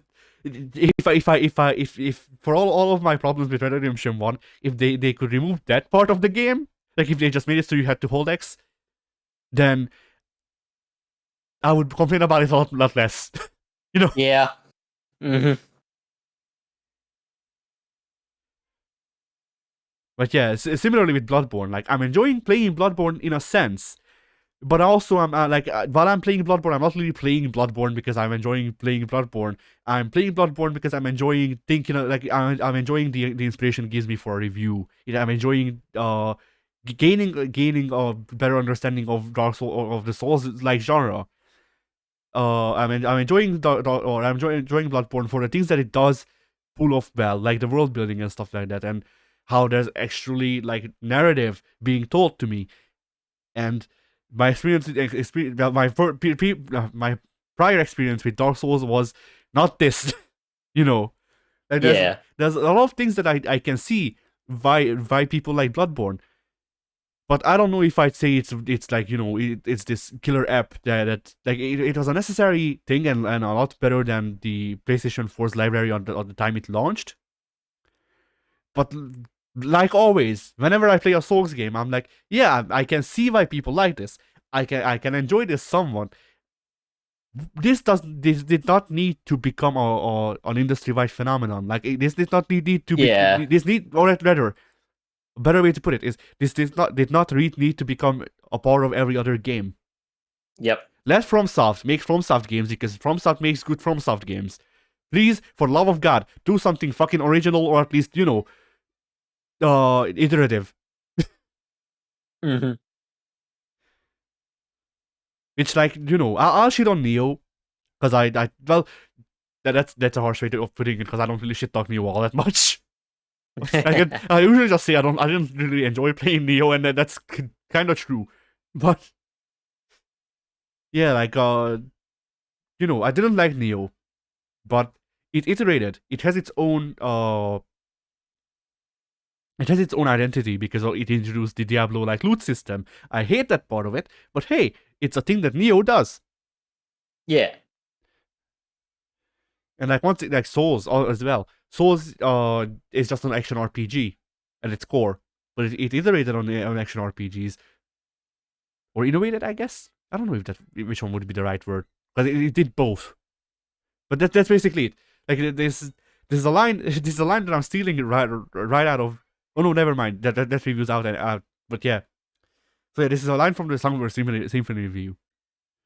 But there's definitely a balance between iteration and innovation that we should be striving for in video games. And like usually uh what prompts me on going rants like this is the fact that it seems like we're doing one or the other, but never both at the same time. Hmm. Because like Dark Souls innovated on action RPGs, and Neo iterated and innovated. Well, okay, both did both. Whatever, fuck it. But Neo iterated and innovated on both. But 99% of Souls likes are at best a lateral move, if not a downward slope. And I think that may be my both of us dislike the genre. Yeah. I don't know. Have you had many experiences with Souls likes, or did you just look at one and go no? I I might have played. No, I don't think I did. I don't think I've played a Souls game of any sort. I might have though, but my memory fails me. I just from Did the outside did looking in, the did you play Lords combat of the Did you play Lords of the Fallen? It was I free. that doesn't ring a bell. Oh, Then I might have, but I don't remember. Um yeah, for me the nothing about it seems appealing to me. I don't like the idea of having to die over and over again to the same boss over and over again until you figure out his pattern so you can beat him. And then once you beat him, you go and kind of rinse wash repeat. Go die a lot, learn the pattern, figure out the pattern, abuse the pattern, complete quests, go on to your next beast, and figure out their pattern. It all seems very archaic and I don't know, not streamlined in a way that I like my games to be. It makes it feel more like a chore. In the old days, video game bosses had patterns because there was only so much you could do with them. But now I feel like the video game industry has evolved to a point where making a gimmicky boss battle filled with a bunch of quote unquote patterns is kind of just too gimmicky and too archaic for me to appreciate in any meaningful way. It's like a stain of a time that we've evolved from. And the fact that it is now being glorified in the Souls type series doesn't sit right with me. I don't like it. And also just from an aesthetic art style perspective, I find none of it intriguing in any way. I think all the games are ugly. I think they're all inspired, boring and drab, and lacking in color or imagination. Not Elden So Ring or Sekiro. it I am actually not familiar with Sekiro. Is that the That's samurai type yeah one? yeah that's the one that Activision paid for. Yeah, that one looks cool. I'll give Yeah, Sekiro the benefit of the doubt. That I'm that still waiting for them to put Sekiro on the thing because for one, Sekiro is the hardest Souls game allegedly, and also Sekiro has the aesthetic that I would obviously go for the most. So yeah, I'm that's interested. true. Yeah, the Sekiro looks the best out of them all, but Dark Souls 1 through 4, Bloodborne, the other ones, the Star Wars one that released, none of them to me. I mean, granted, Star Wars is its own aesthetic entirely, but none of them to me stood out as being especially innovative in any way or aesthetically pleasing in any way. So I just wholeheartedly ignore the Souls type games from the get go. It's Yeah, like that's fair. if Although I if yeah, I didn't like Dark Souls, I'm not going to like Dark Souls with a unique paint job, probably. So that's kind of where I stand. yeah. Although to be fair with the pattern stuff, you don't need to know the patterns. I know this because I've been well. I know this because for one of the bosses I was supposed to learn the patterns of fucking offed himself, but also the boss after that, the one that's just the cleric beast with different attacks and a slightly different coat of paint. Now for one, they put an AI helper there. You can summon an AI helper to help you fight that boss. And also, for most of the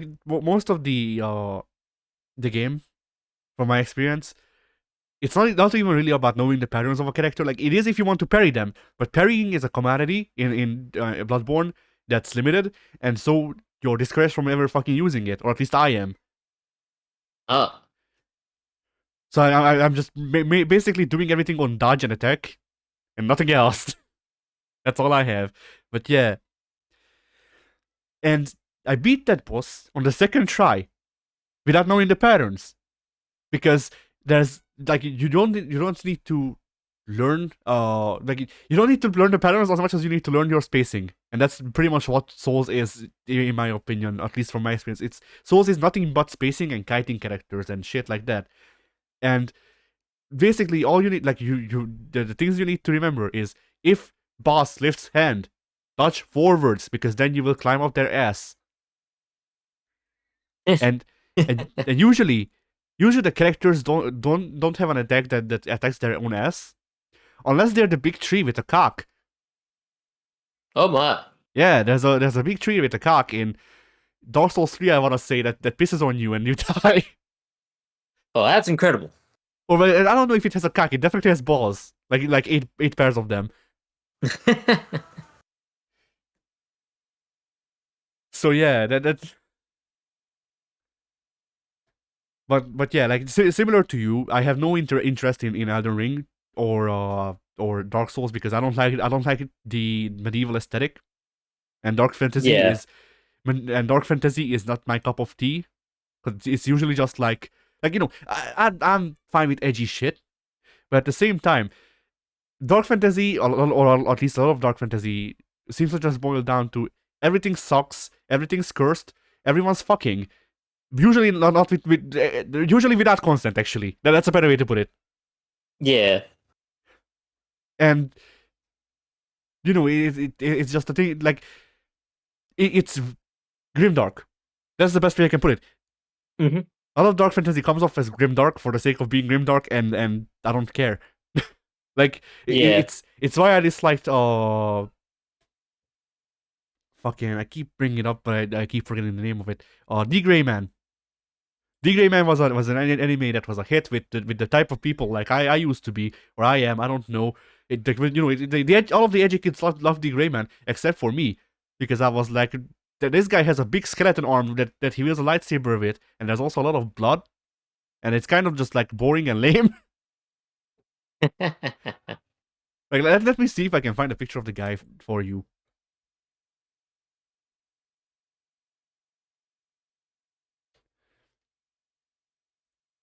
But yeah, like this, like the designs were alright, I guess, and stuff like that. But like nothing in the series caught me, and that's like I was the target demographic, so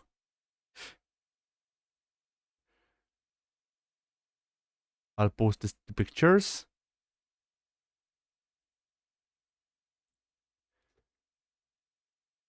So yeah, Yeah. That's anime, all right. yep. This is a picture with the guy's weird fucking skeleton hand that looked like shit. Oh. So yeah, now that I think about it, I think D. Grayman might have played into the medieval aesthetic, which might be why I dislike it. Could be. But that and also being bored. Because like there's plenty of things I like with the medieval aesthetic. I like Robin Hood, like most iterations of him. So Yeah. like it's not a thing of immediately whenever something's medieval. I'm just like it sucks, but they do something, do interesting Mm-hmm. things that are not just medieval. But yeah,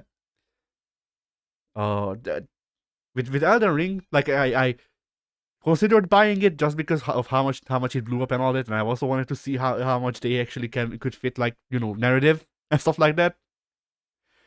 But there's also Yeah. so many things with Elden Ring that like that are just a pain in the ass. Like, did you Yep. know? Did you know? Killing a random fucking enemy in the world can cut off quest lines. Why not? I had no idea. I don't remember if Uh, it. Well, I think it's a context thing of, if you do the quest line, that's not an enemy. That's a person you're supposed to talk to, or something. But if you come upon them earlier, they will attack you.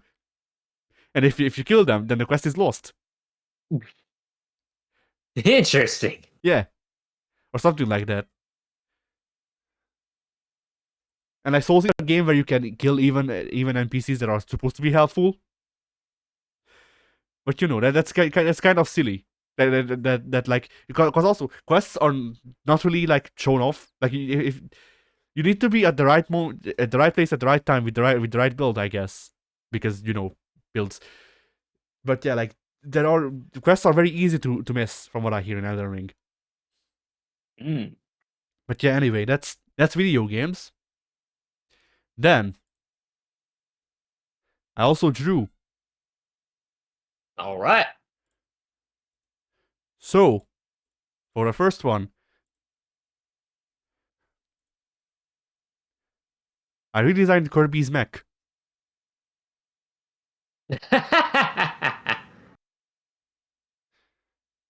Gets better every time. I love how he has a Gatling gun where his crotch should be. Yeah, I mean, this is just a mech thing. Is the thing you drew actually a mech if it doesn't have a cock gun? No, no, it is not. Exactly. You'll also notice that I gave Kirby his iconic weapon a scythe. Yep. Kirby, well-known scythe wielder. I like how his left hand there just has a little lighter, Yeah, just casually. I didn't know what to do with it. It's just a lighter, you know, standard weaponry. Everybody Yeah. carries a lighter. Also, by the way, the glowing eye thing in the middle is supposed to be a laser, but I didn't know how to convey that, so I just went whatever, fuck it. Uh But yeah, I also named this mech, and I guess I might just iterate on it. But it's the D34th, nicknamed the Giver.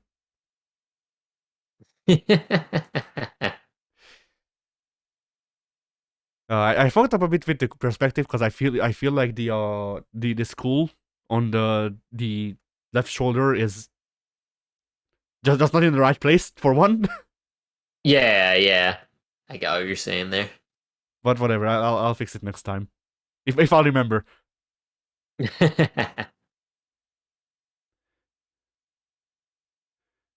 Then I revisited an earlier sketch, and I'm gonna post the sketch for reference. So this is the earlier sketch, Yeah. and then I made this. I also noticed that through funny circumstances, the way I do my signature fits into a lightning bolt. So hey, that works for me. Yeah. That works. But yeah, what do you think about this is a bit over a year apart. These two Yeah, it looks good. felt like I could have done better with the monochrome coloring, but whatever. The issue is that like, I didn't know how to shade. So Yeah, shading can be pretty tricky when you're using the monochromes because it's all grays and blacks. yeah, really, what I should have done is I should have done the coloring in color, and then just made the picture monochrome, because obviously that's easier. Actually, yeah, it could be if you got the capability of applying a filter on it like I that. mean, I do it. I was making a joke because the reason this is monochrome is because I didn't feel like coloring. Ah, Like some days I'm just like I don't really feel like bothering with like shading, fucking like detailed shading and stuff like that. And the problem is that like I haven't figured out how to properly like how to do shading in a way that I like, more or less. Because like yeah, I have like 5 different brushes that I could use for shading, but they're also like they also have they also work kind of like watercolor, and that's like it's a neat thing to have. Like I like it. Sometimes it looks really good, but also sometimes it looks really bad. And I don't really like, it's I don't know if it's worth the high highs to have the low lows. and yeah, then yeah, and then otherwise, like also with the color matching, like I can do fine enough like shading and highlights with the colors. Like I don't know shit about coloring, but I know enough about colors to have a vague idea of what shades and highlights should look like. The problem with that is that that also takes more time for me to actually like choose a new color. So I'm kind of partial to shading in monochrome because that makes my life easier, but also haven't figured out a way to do it while it remains looking good. yeah. So those are the problems. Uh, then let's see. Oh yeah, a couple of weeks back, I did say that I remade my avatar. That was that 2 weeks ago? I thought that was last week. Might have been. I don't remember. Either yeah, it was the last week. You're right. So yeah, I never did post the full body because the once again the thing is for my current avatar I drove, yeah, I got a car and then just smeared the paint with the tires. It was real nice. Yes. But yeah, I drew full body thing for my BRBs for the streams. But then I was like, Yeah. this is way too nice. So so it became both the thing on the BRBs and the part of the avatar. and this is the full body. Yeah. I don't know if I like the Oh, pose. nice.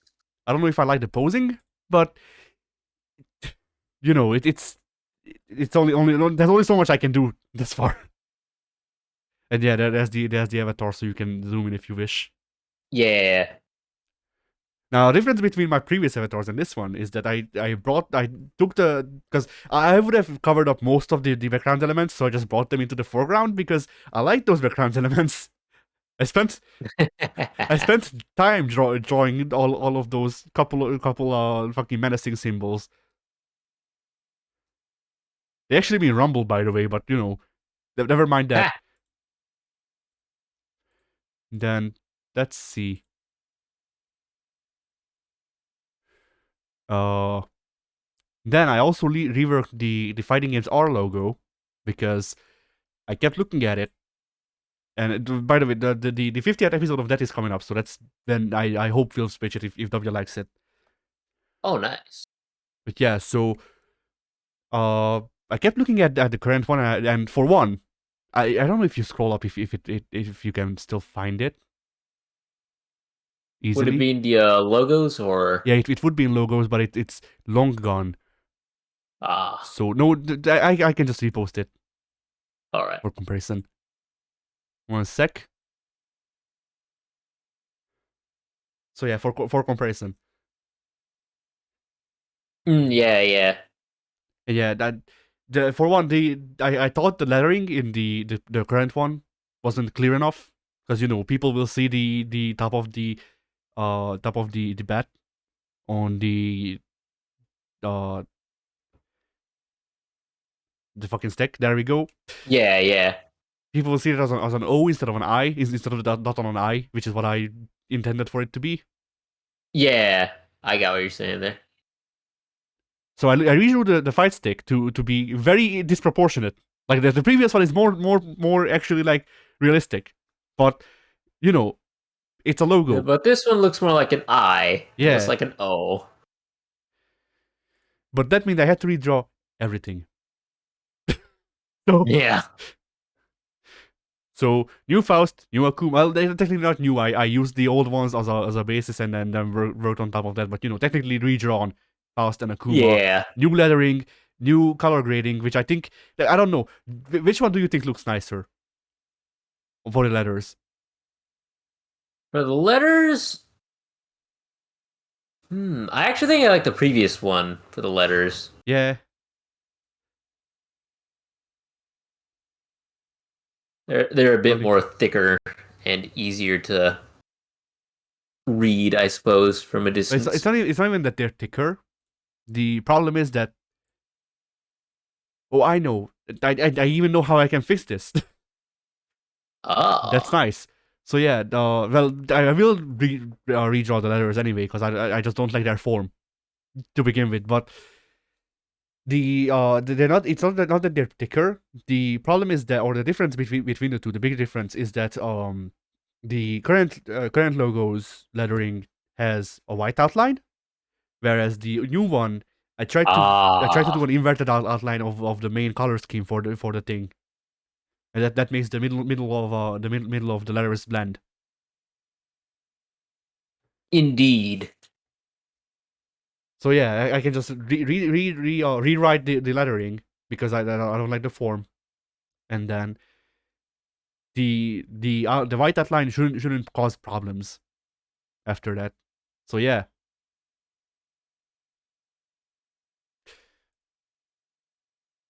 then I also made a comic. Actually, don't I have shit that I could hit before that? I have memes. Memes.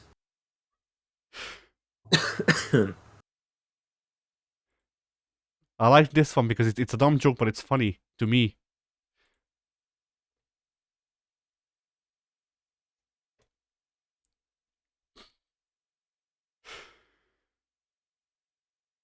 I like the third frame or whatever, the third panel. 911. Yeah.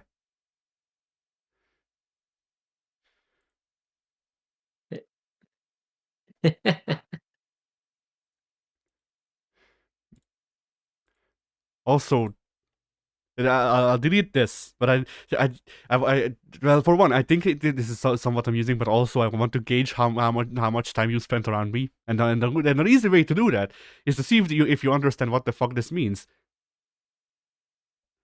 So there you have it.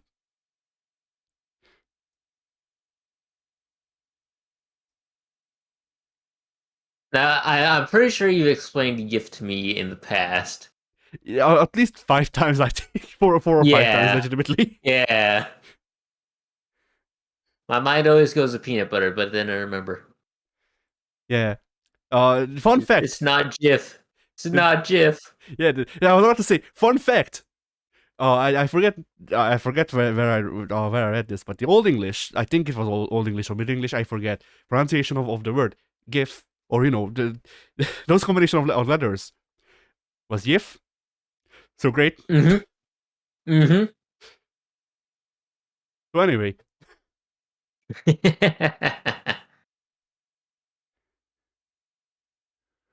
so yeah, I also made a comic. There we go, words. I posted it on the forums, but fucking social anxiety took the better of me, so I deleted it after an hour of no one like replying or anything. Because I was like, well, Mm. no one saw then. Oh, But yeah, logos. I didn't know where to put it. I'll probably just delete it once we're done.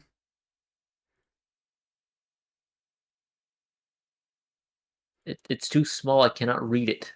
Oh, which part is too small? All? Who do you like? Yeah. Ah. And, and then it looks like you've got. I'm not sure what the yellow thing is. It looks like a It's brain, but I'm gonna assume it's like a sign with a bunch of arrows in it. it is. It's a bunch of Ah. it's a bunch of signs with it's an Ouroboros arrow that basically like it the arrows span all of the sign, but they all like loop back into the main way, and the main way goes off at the top and joins back in at the bottom. So who do you like? It's complicated, trust me. Yeah, that was supposed to be the joke, but like you know, again, like no one responded in any way, and one like or like this is not my best work. Look at those kids. Mm. Like that's pretty much all I need to say. Look at those kids. Kids are menaces and they're hard to draw. So yeah, that's pretty much why it's why I fucking deleted that off of the forums. But Mm. to tie to this, I a lot of times I tie all that being ace is kind of complicated. Right. I finally found a picture that shows this. So Pink, let me present to you Yeah. all in brackets many asexual is the spectrum flags. What the heck is that? That's all of these things that you see are asexual. They're all different That's scary to look at. They're all different flavors of asexual. And Oh my this goodness. picture explains it all. But yeah, like you ever need you ever need a fucking the visualization of why I'm so fucking confused for the past like 2 years. This is why. Yeah. Yeah, that explains it. I've looked at this picture for less than a minute now, but I'm so confused. I am lacking words. Yeah, like this is the What is yeah. that? There's one with a cloud and a moon. There are actually several, or a couple anyway, with clouds and moon. Let me see because I can Race, zoom in. oh, not race. Rare ace and arrow labels. Yeah, dream Unpopular, sexual and dream commonly considered romantic too specific. Oh, dream sexual. and dream Well, romantic. all right then. I guess Yeah, that, yeah, that justifies the moon's existence there. I like how the We got picture. one with wheelchair accessibility. What? I'm a little scared to look at it. Down Oh, in the bottom right, there's yeah. like a bunch of pink stripes with a little Yeah, purple in there, and it's got Volan the handicap sexual, I sign. think. I don't know.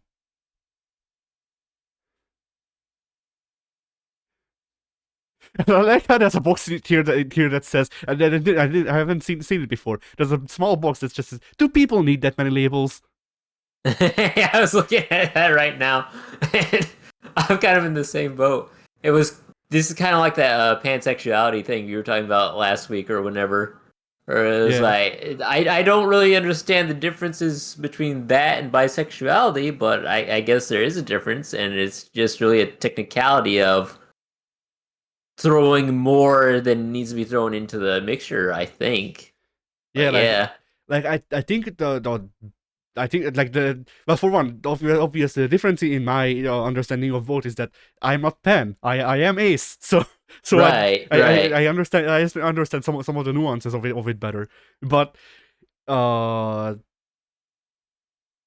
at the same time, like the big difference is that like usually when people say, homosexuality, fucking pansexuality, bisexuality, that shit's not a spectrum. Bi technically is, but bi is a spectrum where it's a spectrum of which way you lean.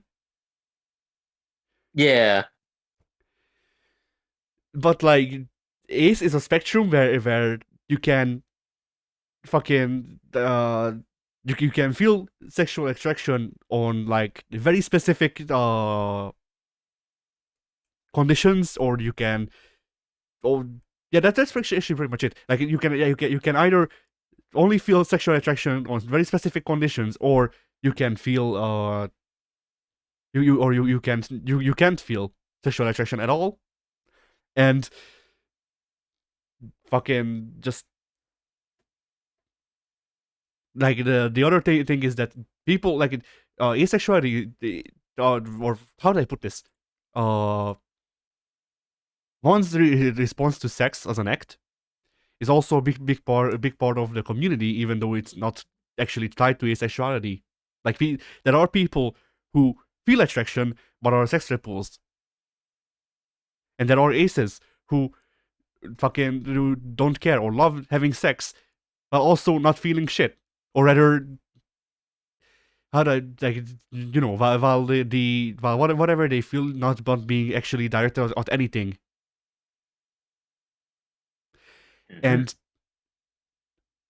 and this thing where like the two ends of this spectrum being so far apart causes friction, which is why we get to these micro labels, because that's what they're usually called.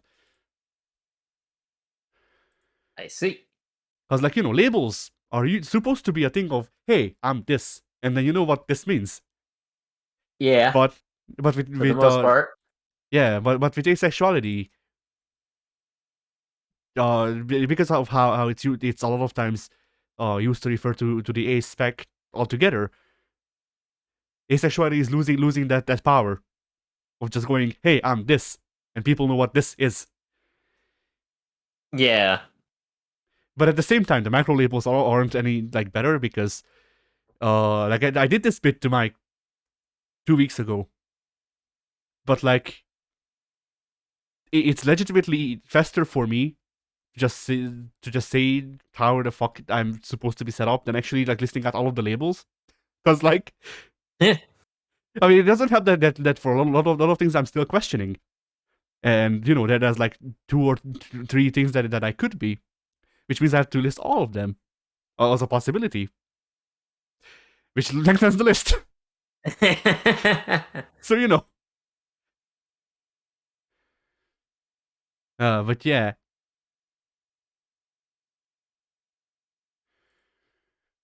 uh, so, and I was going to like continue along this line because that I wanted to vent, but I honestly don't remember what I wanted to vent about. It was very much just what I talked about for the past I don't know how many minutes. It's literally just I am very confused, and I don't know. Help.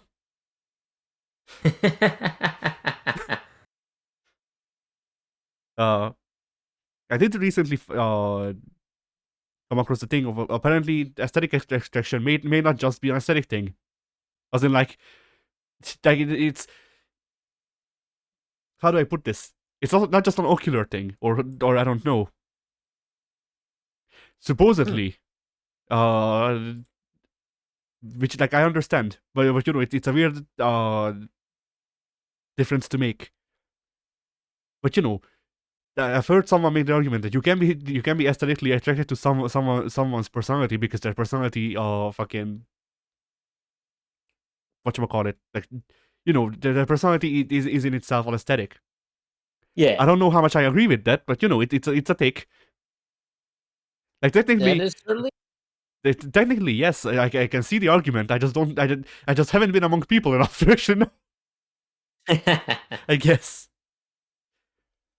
There's also like other weird factors because like, well, for one, recently found out that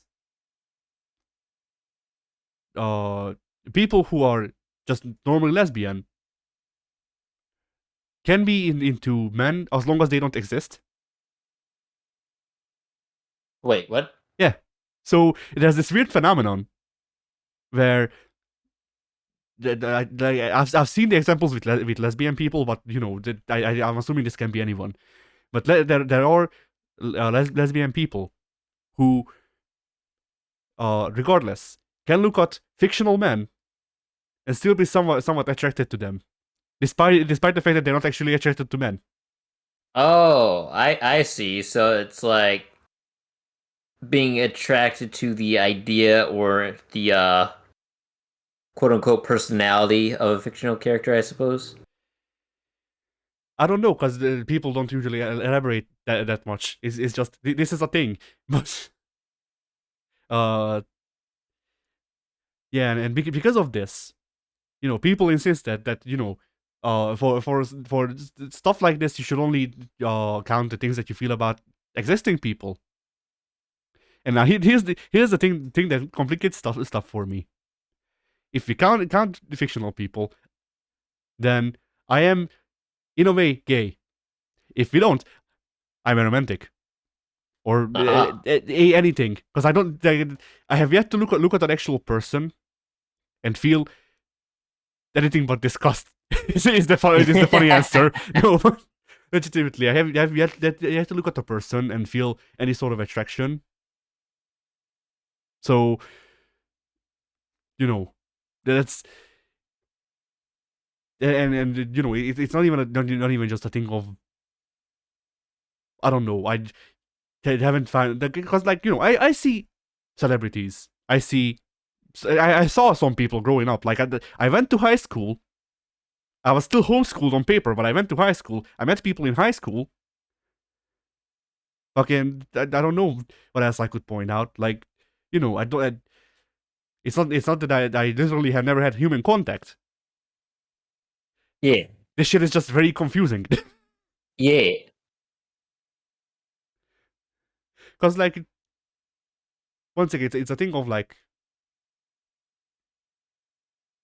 uh, even with fictional characters, there's a very like small subset of fictional characters that I can feel anything towards. With humans, nothing whatsoever.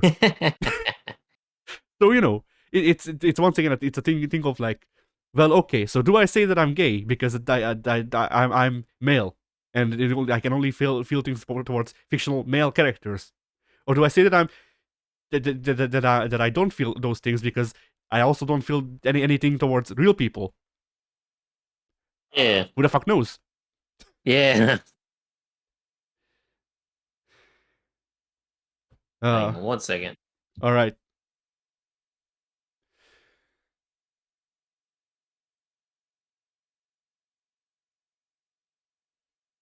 And I'm just looking at the collection of flags, and I'm half considering posting it on the forums and just going like this is why I'm confused with no context, but I won't.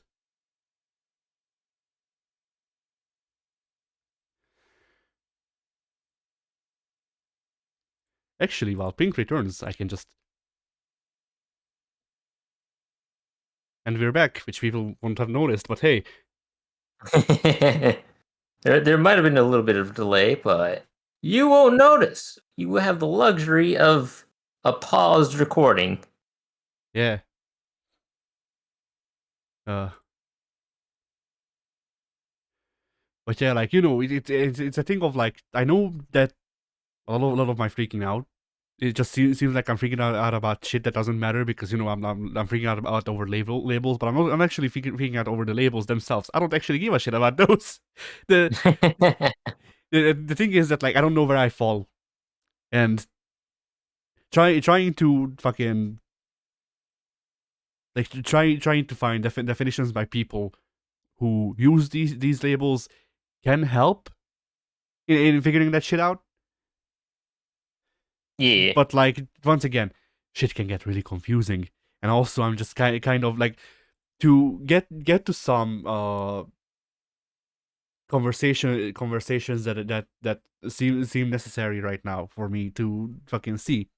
I had to turn off the not safe for work filter that I had on, so that now means that I once again see wolf dicks sometimes. But hey, I, I guess I have to get used to it sometime. That's just how it be now. Yeah. I mean, unironically, it's probably better if I build up a fucking resistance to it. Anyway, so hey. But yeah. But like, even with that sort of stuff, like,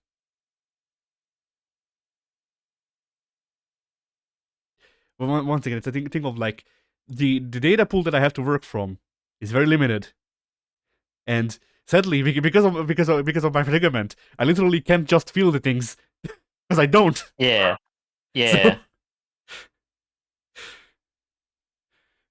So Yeah. I very much have to rely on other people's definitions and other people's like experiences to try and figure out exactly what's up. Yeah. And I don't know what's up. The sky, but only The sometimes. sky. Yes, that is the correct answer. But yeah, did I have? Oh, I have another meme.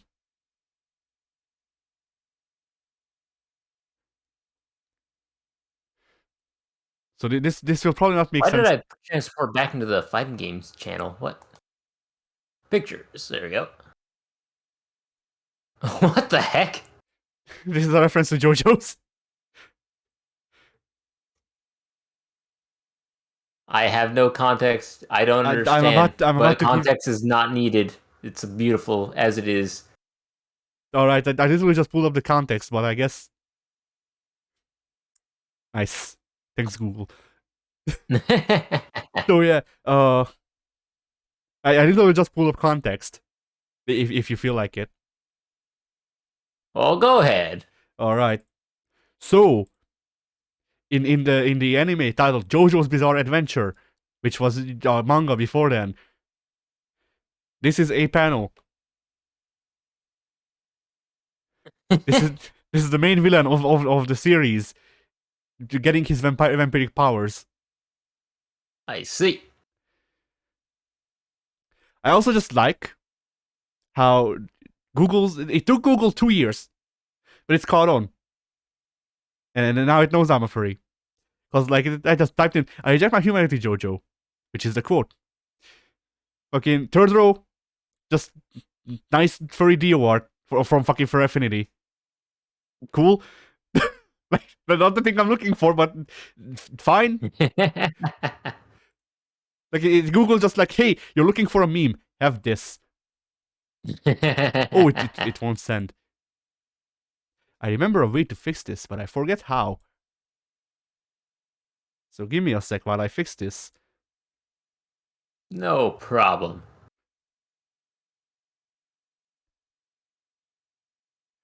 Oh, nice. Only the crispest JPEG at fucking 240p. No, actually that won't send. Whatever. Excellent. Fuck it then. Uh, I'll do it my way.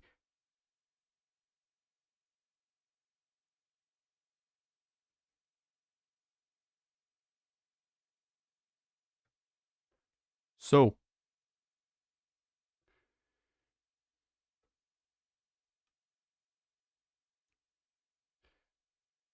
I am wasting all of the time, and we are not filling air. But hey, that's just how it be on this podcast. We are professionals, after all. Absolutely. The most professional of professionals in the entire world. So,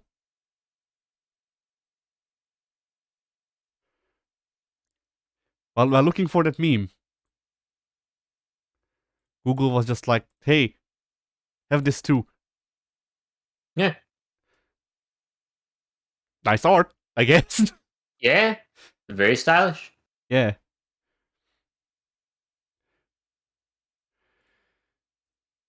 But yeah, anyway. Although I probably should have caught on to Google catching that when I searched up fucking reference images for a Digimon, and the like first 5 results were for Affinity. You know? Yeah. Anyway.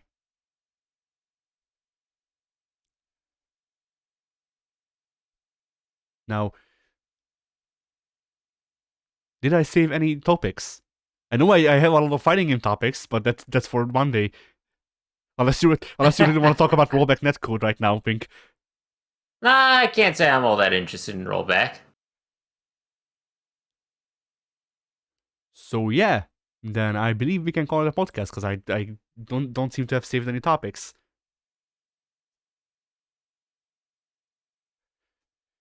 And I don't know. Pink.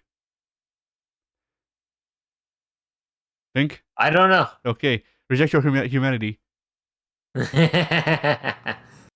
There's no humanity left to reject. Oh!